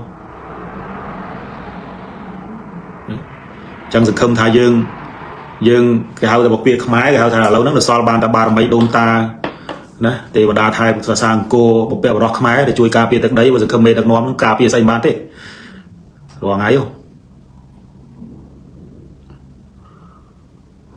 បើតាមអ្វីដែលមេដឹកនាំបង្កើតកំហុសនៅក្នុងកិច្ចការងារនយោបាយទៅខ្មែរវាត្រូវឲ្យលាយូរហើយវាត្រូវបាត់បង់ចេញពីផែនទីពិភពលោកយូរហើយប៉ុន្តែមានបារមីវានៅជួយបារមីនៅជួយប៉ុន្តែសង្ឃឹមថាបារមីទាំងអស់ហ្នឹងផ្ដុំកម្លាំងគ្នាជួយមួយសារទៀតហ្នឹងជួយទៅម៉េចប្រមេដឹកនាំណាមួយដែលមានសមត្ថភាពក្នុងការដោះស្រាយបញ្ហាផ្ទៃក្នុងដោះស្រាយបញ្ហាឆ្នាំងបាយរបស់ពលរដ្ឋមានសមត្ថភាពការពារទឹកដីហើយនឹងជាមនុស្សដែលមានការទទួលខុសត្រូវខ្ពស់កុំចេះតែលើកមនុស្សដែលទទួលតែត្រូវមិនទទួលខុសហ្នឹងមកឲ្យធ្វើមេដឹកនាំខ្មែរអាហ្នឹងបន្ទោសដោយទឹកដូនតាទៅទៀតចឹងខ្ញុំមិនបែកឆ្ងាយទេខ្ញុំចូលទៅប្រធានបទចុងក្រោយបាទប្រធានបទចុងក្រោយប្រធានបទទី4តាក់ទងទៅនឹង MOU 44នៅក្នុងការបង្ហោះសារនៅលើបណ្ដាញសង្គមเพจផ្លូវការរបស់អតីតនាយករដ្ឋមន្ត្រីហ៊ុនសែនបង្ហោះសារមានខ្លឹមសារសំខាន់ណាស់ប៉ុន្តែខ្ញុំអានមកផ្លែតទៅគឺជារួមមកហ្នឹងគឺគាត់យកណាសំណេររបស់សាស្ត្រាចារ្យថៃម្នាក់យកមកដើម្បីជាបន្ទាល់នៅក្នុងការសរសេររបស់គាត់យើងអានមកផ្លែតទៅគឺសំណេររបស់សាស្ត្រាចារ្យថៃនោះប្រកាសណាស់ថាសរសេរដើម្បីការពារផលប្រយោជន៍ថៃផ្ដល់ប្រឹក្សាទៅដល់រដ្ឋាភិបាលគាត់មិនមែនជាទីប្រឹក្សាផ្លូវការទេគាត់ជាអ្នកស្រាវជ្រាវប៉ុន្តែគាត់ផ្ដល់ប្រឹក្សាដោយប្រយោលណាដោយពមៀនទៅរដ្ឋាភិបាលថាការលុប MOU ឆ្នាំ2001ឬក៏ MOU លេខ44ខាងថៃគេហៅ MOU លេខ44ថាវានឹងអាចឈានទៅដល់ការប៉ះពាល់ផលប្រយោជន៍ជាតិថៃតៃតានាយករដ្ឋមន្ត្រីខ្មែរសរសេរថាគោរពនៅសំណេរនិងការស្រាវជ្រាវនោះស្ដាប់មកផ្លែតទៅទេដូចចង់ជួយការពារផលប្រយោជន៍ថៃណាប៉ុន្តែខ្ញុំជម្រាបថា MOU 44នេះគឺត្រូវបានរដ្ឋមន្ត្រីក្រសួងការបរទេសថៃជួបជាមួយនឹងរដ្ឋមន្ត្រីក្រសួងការបរទេសខ្មែរហ្នឹងនៅទីក្រុងនៅប្រទេសប្រ៊ុយណេហ្នឹងក៏គេបានកំណត់បញ្ជាក់ជូនមករដ្ឋមន្ត្រីក្រសួងការបរទេសខ្មែរហើយថាគេនឹងជំរុញឲ្យមានការលុប MOU លេខ44ហើយរុញយន្តការនេះឲ្យទៅជាយន្តការមួយដែលប្រើនៅក្នុងក្របខ័ណ្ឌ UN Clause ដែលអតីតនាយករដ្ឋមន្ត្រី ហ៊ុនសែនគាត់បានសរសេរថាមិនថៃចង់ប្រើអន្តរជាតិទប់នីយកម្មទៅលើទំនាស់ព្រំដែនដីទឹកណាថ្ងៃនេះខ្ញុំនឹងទៅជែកលម្អិតរឿងហ្នឹងខ្ញុំនឹងទៅជែកលម្អិតរឿងហ្នឹងអ្វីដែលខ្ញុំចង់ឲ្យបងប្អូនជ្រាបអំពី MOU លេខ44ឬក៏ MOU 2001នេះខ្ញុំឲ្យបងប្អូនយល់ពាក្យពីរសំខាន់ពាក្យទី1គឺ MOU 2001 ឬ MOU លេខ44ហើយនឹងពាក្យអន្តរជាតិទប់នីយកម្មប្រហែលជាបងប្អូនខ្លះណាបងប្អូនជាបញ្ញវន្តមួយចំនួនអាចយល់ពាក្យអស់ហ្នឹងប៉ុន្តែខ្ញុំមកសម្រាយឲ្យបងប្អូនជាពលរដ្ឋហ្នឹងស្រួលស្ដាប់បើយើងនិយាយពី MOU លេខ44ឬក៏ MOU 2001គេនិយាយអំពីការបែងចែកព្រំដែនទឹករវាងកម្ពុជានិងថៃជាពិសេសនៅក្នុងសមុទ្រជាមួយនឹងផលប្រយោជន៍នៅក្រោមបាតសមុទ្រជាពិសេសនៅក្នុងតំបន់ត្រួតស៊ីគ្នាហើយរឿងនេះវាកើតមក25ឆ្នាំហើយវាដោះស្រាយវាអត់ចេញណាយើងមិនទាន់និយាយដល់កោះកុដទេយើងនិយាយតំបន់ត្រួតស៊ីគ្នាសិនតំបន់ត្រួតស៊ីគ្នាសិនដូច្នេះបងប្អូនយល់ណាតំបន់ត្រួតស៊ីគ្នាហ្នឹងគឺមានទំហំប្រមាណជា 26000 គីឡូម៉ែត្រការ៉េហើយគេត្រូវបានគេរកឃើញថាសម្បត្តិនៅក្រោមសមុទ្រហ្នឹងវាមានឧស្ម័នមានប្រេងមានអីទាំងអស់ហ្នឹងវាមានទំហំគិតជាសាច់ប្រាក់ហ្នឹងប្រមាណជា300,000 លានដុល្លារ300,000 លានដុល្លារណាបើសិនជាក្នុងករណីកម្ពុជានិងថៃព្រមព្រៀងគ្នានៅក្នុងការដោះស្រាយជាលក្ខណៈទ្វេភាគីចែកគ្នាស្មើ50-50វាបានម្នាក់150,000 លានដែរណាបើនិយាយពីបច្ចុប្បន្ននេះ150,000 លានវាស្មើនឹងទំហំសេដ្ឋកិច្ចផុសខ្មែរបច្ចុប្បន្នហ្នឹង3ទៅ4ដងណា3ទៅ4ដងហើយបើសិនជាក្នុងករណីយកមកបើប្រាក់ខែមន្ត្រីរាជការបាន15ឆ្នាំដល់ចាំបាច់យកពន្ធពីពលរដ្ឋទេចាយពីទ្រព្យបាតសមុទ្រណាមួយពាក្យមួយទៀតដែលបងប្អូនគួរតែស្វែងយល់គឺអន្តរជាតិតូបនីយកម្មអន្តរជាតិតូបនីយកម្មនេះនិយាយឲ្យសាមញ្ញទៅគឺការយករឿងរ៉ាវផ្សេងជាពិសេសអាចចំនួនទ្វេភាគីដែលដោះស្រាយអញ្ចឹងយកទៅដោះស្រាយដោយប្រើប្រាស់យន្តការអន្តរជាតិសាមញ្ញអញ្ចឹងឧទាហរណ៍បងប្អូនឧទាហរណ៍ថាឥឡូវនេះរឿងព្រំដែនខ្មែរថៃឥឡូវយើងបែងចែកជាពីរបាទខ្ញុំនិយាយអាហ្នឹងសិនខ្ញុំនិយាយថារឿងព្រំដែនខ្មែរថៃឧទាហរណ៍ថាបើសិនជារាល់ថ្ងៃហ្នឹងថៃវារំលោភបំពានដីយើង40ជាងកន្លែងហើយដីខ្លះហ្នឹងវានៅក្នុងតំបន់សដីខ្លះវានៅក្នុងជាដីកម្ពុជាណាប៉ុន្តែគេដឹងថាជាង40កន្លែងហ្នឹងត្រូវបានថៃរំលោភបំពានហើយអញ្ចឹងឧទាហរណ៍ថាខ្មែរថាយើងកម្ពុជាមិនប្រើប្រាស់យន្តការទ្វេភាគី GBC JBC ហ្នឹងទេខ្មែរនឹងយករឿងនេះទៅតុលាការអន្តរជាតិនឹងយករឿងនេះទៅណាក្រុមប្រឹក្សាសន្តិសុខអង្គការសហប្រជាជាតិអាហ្នឹងគេហៅថាខ្មែរកំពុងធ្វើអន្តរជាតិតូបនីយកម្មបញ្ហាព្រំដែនរវាងកម្ពុជានិងថៃយល់ទេណាឧទាហរណ៍មួយទៀតថៃរាល់ថ្ងៃនេះព្យាយាមលុប MOU 44ដែលជា MOU មួយគឺប្រើមានន័យថាជា MOU មួយដែលសម្រួលឲ្យកម្ពុជានិងថៃប្រើយន្តការទ្វេភាគីដោយមិនចាំបាច់ត្រូវការភាគីទី3ទេមកដោះស្រាយគ្នាប៉ុន្តែឥឡូវនេះថៃគេថាគេអត់ចង់ប្រើយន្តការទ្វេភាគីទេគេចង់លុបយន្តការទ្វេភាគីដែលជ្រកក្រោមស្លាក MOU ឆ្នាំ2001ហ្នឹងគេឈប់ចង់ប្រើហ្នឹងគេយកអាហ្នឹងទៅដាក់នៅក្នុងទៅដោះស្រាយនៅ UN Clause ឬក៏រុញឲ្យទៅមានការកាត់សេចក្តីនៅក្នុងតុលាការអន្តរជាតិតែម្ដងអាហ្នឹងយើងហៅថាថៃកំពុងតែធ្វើអន្តរជាតិតូបនីយកម្មចំនួនព្រំដែនទឹកជាមួយនឹងកម្ពុជាទៅប្រើយន្តការអន្តរជាតិយល់អញ្ចឹងយល់ទាំងអស់គ្នាអានេះដូចចង់ធ្វើគ្រូបង្រៀនឡើងវិញបើគាត់ថាព្យាយាមផ្ដល់និយមន័យពីដើម្បីឲ្យបងប្អូនអាចណាស្ដាប់ទៅវាបានយល់ទាំងអស់គ្នាឥឡូវពិនិត្យមើលចេះថៃវាយកMOU វាចង់លុប MOU ពី44នេះណាដើម្បីអីដើម្បីរុញទៅយន្តការអន្តរជាតិប៉ុន្តែមានបងប្អូនមានចាប់អារម្មណ៍នេះហេតុអីបានថៃមិនយករឿង MOU លេខ43ហេតុអីបានថៃមិនព្យាយាមលុប MOU លេខ43ដែលជា MOU ដើម្បីដោះស្រាយបញ្ហាព្រំដែនគោកជាមួយកម្ពុជានេះយកទៅអន្តរជាតិដោយសារថៃវាបានរំលោភបំពានដីយើងបានមួយចំនួនហើយអញ្ចឹងនៅពេលដែលវាសិនជាថៃរុញអានឹងទៅប្រើប្រាស់យន្តការអន្តរជាតិឬក៏ធ្វើអន្តរជាតិតូបនីយកម្មទំនាស់ព្រំដែនគោកជាមួយកម្ពុជានៅពេលដែលកាត់សេចក្តីថៃអាចចាញ់អាចយកដីមកឲ្យកម្ពុជាវិញអញ្ចឹងហើយថៃធ្វើចរិតមេមន់នៅក្នុងការដោះស្រាយបញ្ហាព្រំដែនជាមួយនឹងកម្ពុជាជាពិសេសមិនព្យាយាមលុប MOU លេខ43ទេទន្ទឹមពេលនឹងរដ្ឋាភិបាលលោកហ៊ុនម៉ាណែតក៏ព្យាយាមប្រើប្រាស់យុទ្ធសាស្ត្រដែលមិនដើរចេញអំពីការចរចាទ្វេភាគីឃើញទេតែខ្ញុំហៅថាជាយុទ្ធសាស្ត្រអង្គុយចាំគេហៅចរចា សំណួរសួរថាហេតុអីបានជាកម្ពុជានឹងខ្លាចយន្តការអន្តរជាតិម្លេះជួយឆ្លើយគ្នាបងប្អូន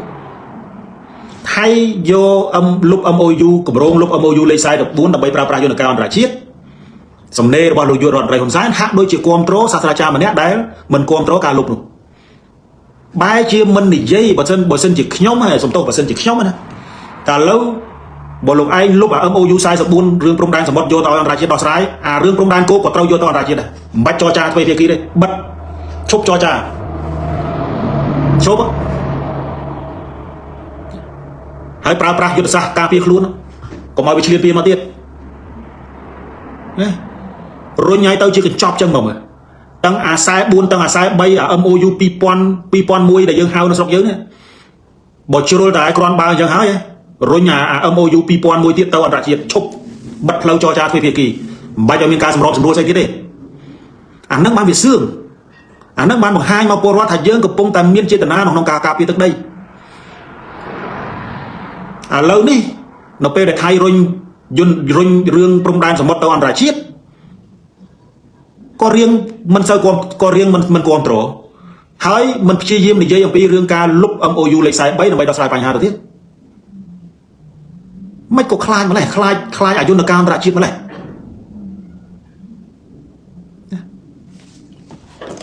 ព្យាយាមឆ្លើយជាមួយគ្នាបាទ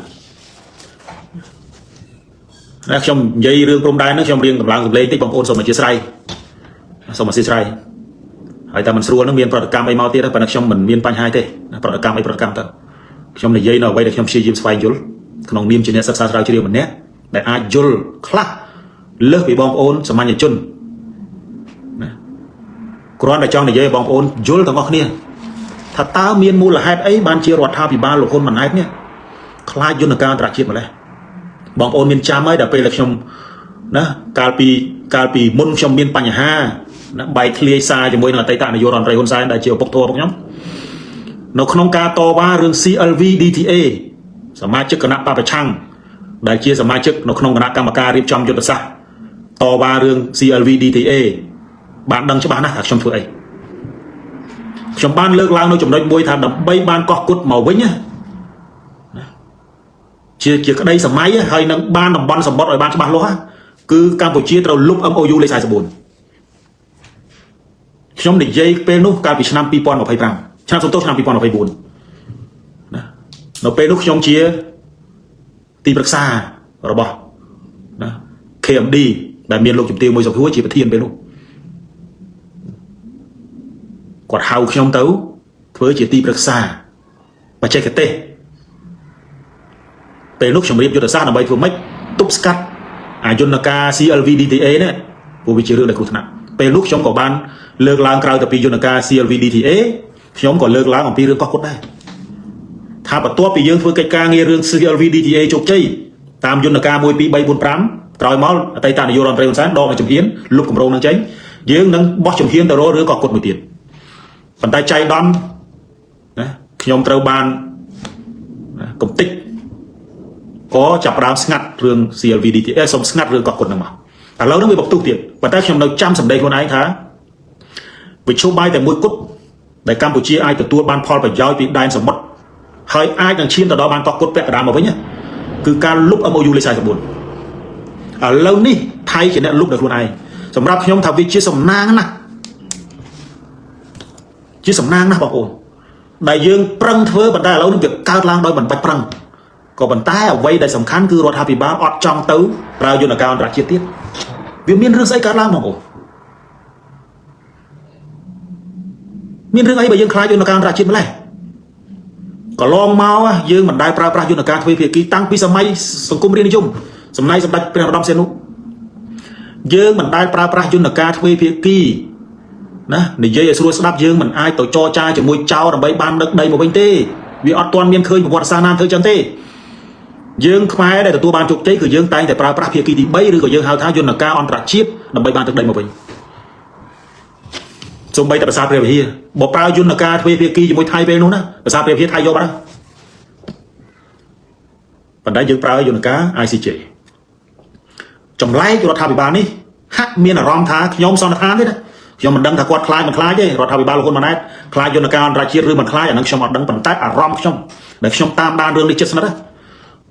ខ្ញុំមានអារម្មណ៍ថារដ្ឋាភិបាលមួយនេះចាប់ផ្ដើមខ្លាចយន្តការអន្តរជាតិដែលជាយន្តការតែមួយគត់ដែលអាចរក្សាបូរណភាពទឹកដីកម្ពុជាបាន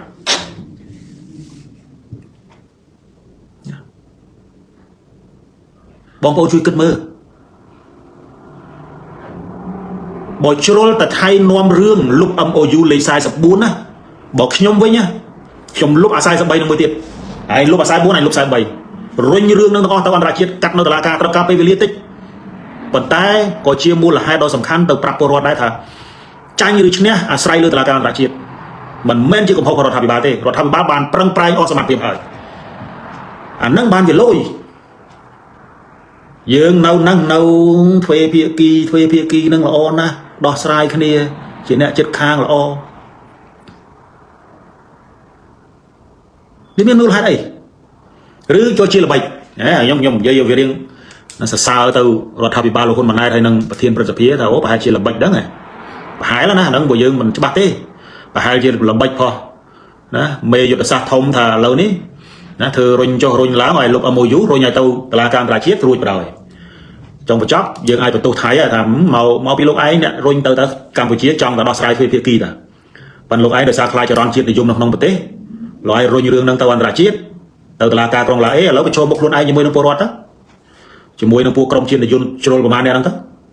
ឬក៏ជាល្បិចរបស់អតីតនាយករដ្ឋមន្ត្រីហ៊ុនសែនឬក៏ជាល្បិចរបស់លោកហ៊ុនម៉ាណែតអានេះខ្ញុំនិយាយឲ្យយុត្តិធម៌ទេណាខ្ញុំមិនមែនបន្ទោសថាអូប្រហែលជារដ្ឋាភិបាលហ្នឹងមិនគិតគូរអីទេមិនមែនអញ្ចឹងទេប៉ុន្តែអារម្មណ៍ខ្ញុំបើឃើញដំណើរមកត្រឹមប៉ុណ្្នឹងខ្ញុំវាឆ្ងល់តែមិនបានក៏ខ្លាចយន្តការអន្តរជាតិម្លេះណាឬក៏មានល្បិចអីផ្សេងហ្នឹងយើងអត់ដឹងទេណាយើងអត់ដឹងទេប៉ុន្តែអ្វីដែលខ្ញុំព្យាយាមរកចម្លើយសម្រាប់បងប្អូននៅថ្ងៃនេះតើតងទៅនឹងថាមកដល់ដំណើរការខ្ញុំនិយាយត្រឹមប៉ុណ្្នឹងណានិយាយត្រឹមថ្ងៃហ្នឹងថាហេតុអីបានជាយើងហាក់ដូចជារៀងខ្លាចយន្តការអន្តរជាតិខ្លាចថៃធ្វើអន្តរជាតិតូបនីយកម្មរឿងព្រំដែនទឹកហេតុអីបានយើងខ្លាចហ្នឹងទី1ណាដែលខ្ញុំព្យាយាមរកទី1បើសិនជាក្នុងករណីយើងរុញឲ្យរឿងព្រំដែនទឹករវាងថៃហើយនិងកម្ពុជាទៅកាត់សេចក្តីនៅក្នុងយន្តការអន្តរជាតិតាមរយៈ UN Close ព្រោះ UN Close តែរុញទៅ UN Close ដោះស្រាយមិនចេញគឺវារុញទៅតុលាការហើយព្រោះជាយន្តការរបស់អង្គការសហប្រជាជាតិតែមួយឃើញទេខ្ញុំគិតថាប្រហែលជាមានអ្នកបារម្ភថាវាអាចរៀលដាលទៅដល់ព្រំដែនទឹករវាងកម្ពុជានិងវៀតណាមហើយឈានទៅដល់ការពាក់ព័ន្ធទៅនឹងកោះណាបណ្ដាកោះផ្សេងទៀតរួមទាំងកោះត្រល់ផងព្រោះអនុសញ្ញាសន្ធិសញ្ញា1982-85ច្បាប់បំពេញបន្ថែមរឿងព្រំដែនជាមួយវៀតណាមឆ្នាំ2005នេះនៅមានរឿងមន្ទិលសង្ស័យច្រើនណាស់ហើយរឿងសន្ធិសញ្ញាអនុសញ្ញាដែលចុះហត្ថលេខាដោយអតីតនាយករដ្ឋមន្ត្រីហ៊ុនសែនណាសិតតែជាយន្តការទ្វេភាគីដែលធ្វើឲ្យកម្ពុជាឈានទៅដល់ការបាត់បង់បូរណភាពទឹកដីមួយចំនួនណាវាអាចមានអ្នកបារម្ភអញ្ចឹងបារម្ភថាបើថៃយករឿងព្រំដែនទឹកទៅប្រើយន្តការអន្តរជាតិហើយចុះយើងសាររឿងវៀតណាមមកវិញទៀតមកព្រោះអាយន្តការទ្វេភាគីហ្នឹងមើលទៅដូចជាធ្វើឲ្យពលរដ្ឋមិនច្បាស់លាស់ទេមានមន្ទិលសង្ស័យរឿងបូរណភាពទឹកដីច្រើនណាស់ប្រហែលជាអ្នកអាចមានអ្នកបារម្ភពីរឿងការរាលដាលរឿងនេះណាជាសមិទ្ធកម្មខ្ញុំទេណាជាចម្លើយមួយដែលខ្ញុំព្យាយាមតាមរយៈការធ្វើការសន្និដ្ឋានទី2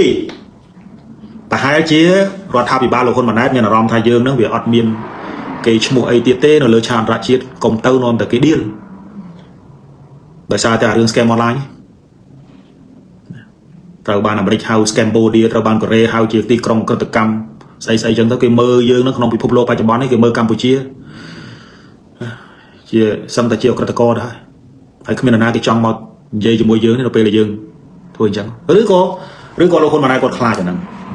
គាត់ខ្លាចតែមើលទៅយើងគ្មានមុខមានមាត់អីតតាំងអីនៅក្នុងឆាកអន្តរជាតិទេគេឈ្មោះយើងវាធ្លាក់ពេកនេះជាចម្លើយដែលជាការសន្និដ្ឋានទី2ទី3រឿងមួយដែលយើងគិតថាអាចឈានទៅរកការពិតច្រើនគឺតាក់ទងទៅនឹងអ្វីដែលរដ្ឋាភិបាលហ៊ុនម៉ាណែតនេះកំពុងតែត្រូវការថវិកាដើម្បីទប់កុំឲ្យមានការដួលរលំសេដ្ឋកិច្ចកម្ពុជាធ្វើម៉េចជំរុញធ្វើម៉េចទាញផលប្រយោជន៍ពីបាតសមុទ្រនៅក្នុងនៅទល់មុខកោះគុតនឹងឲ្យលឿនបំផុតដែលអាចធ្វើទៅបានដើម្បីបានថវិកាខ្លះយកមកទប់ เอาหน้าเพียบเศรษฐกิจของกัมพูชีพวกยังเคยนะก็ลองเมาวิมีระบายการคลาดกันในใจทาง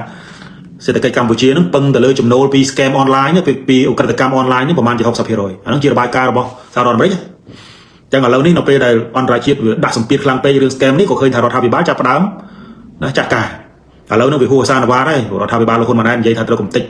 บอกสัมอาร์สแกมออนไลน์เนี่ยอ๋อบนขายบุญเราขายปรางไงที่ใบบางคนถ่ายอย่างห้อยนี่ก็เคยนะโดยเคยพ่อลงน้องการธุรกิจการเนี่ยยังก็เคยทำvềจับประดามธุรกิจการเพียบยังมันใหญ่เอาvềอากาศไปเนี่ยแต่ตลอดมาเรื่องนี้วิ่งvà hai rồi chia rồi thao bị ba lô con mình này mùi ní cầm pung tay trâu ca thao bị ca bẩn toàn chắp bằng phốt để ai thua tao bán bèn toàn bay thế mà gần chắp bằng phốt để ai thua tao bán đập bay tụt tul bị bắt sẽ được cây trong hồ đây cầm pung tay ca lá ở Campuchia phù bị bẹp toàn tao nâng ná cho bọc nào bảo chỉ chuẩn phù ca bị sầm mai rọt Campuchia bảo cả khai dư bị bị khai à nâng phù rọt vô bán á mình tây đi ca vô bán á thải dương việt tâm ngợp trên bị sừng kriêm quan ta lâu níแต่มันมีปลาคายมันมีปลาคายบางวันใจดิชกาจบในแต่ใบบุญคายเรื่องทอม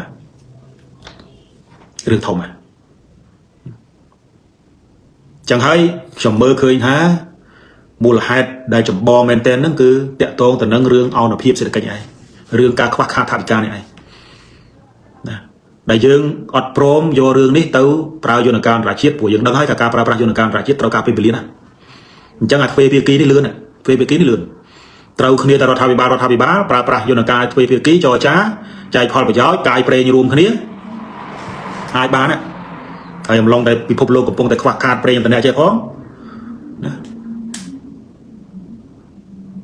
นี่ยจังให้อันนี้เชียร์ไว้เด็กชมทุกการสอนฐานให้วิไอถ้าเมียนมูลหายเสียติดเมียนมูลหายเสียติดได้ไอช่วยช่วยแต่หนึ่ง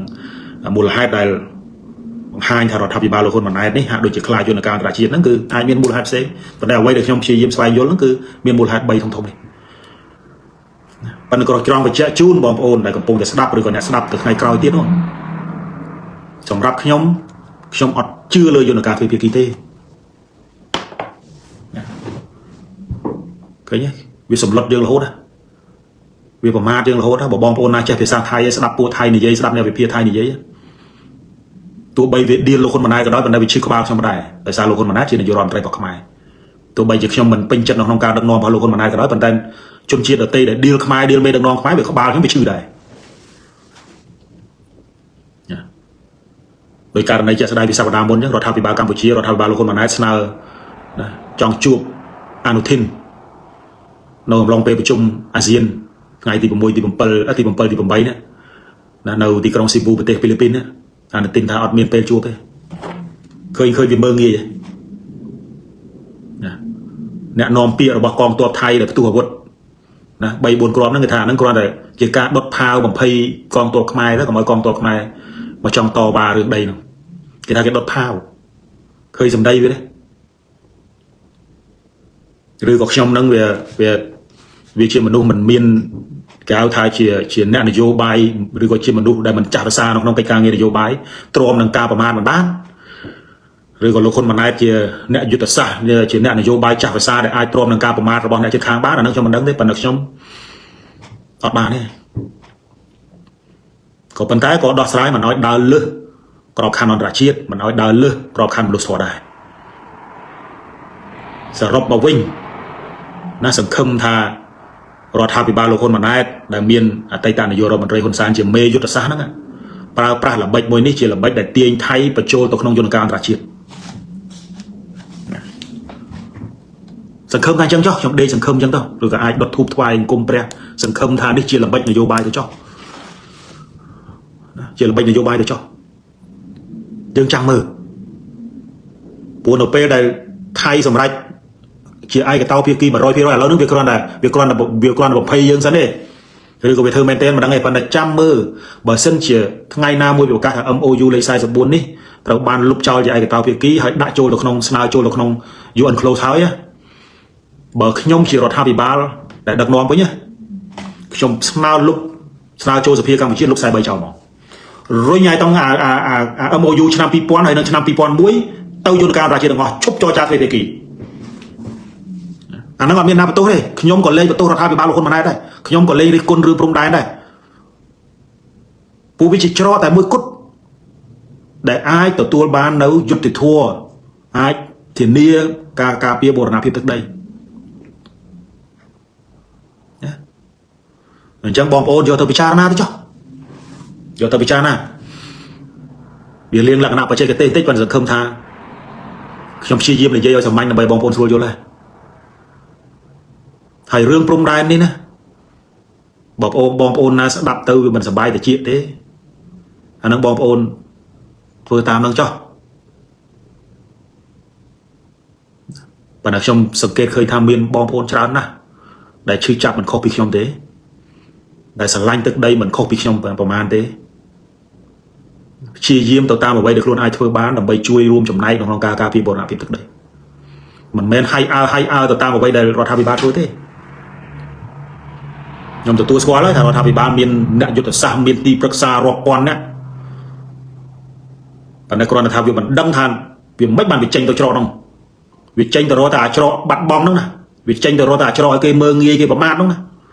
ចឹងហើយបាទខ្ញុំហ្នឹងមកនិយាយឲ្យវាធូរទៅសៃតែបងប្អូនអ្នកស្ដាប់ហ្នឹងបានដឹងផង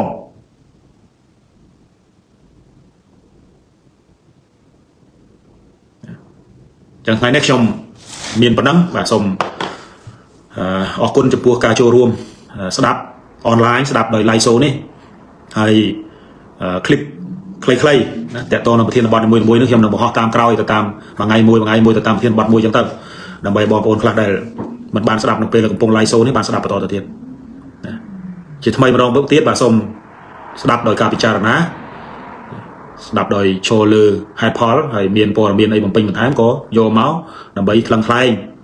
ណាធ្វើម៉េចកុំឲ្យបងប្អូននឹងវាមានអគតិនៅក្នុងការវិភាគនៅក្នុងការសម្រេចចិត្តទៅលើនរណាម្នាក់ថ្ងៃនេះខ្ញុំមានប៉ុណ្ណឹងបាទសូមអរគុណសូមជម្រាបលាបាទ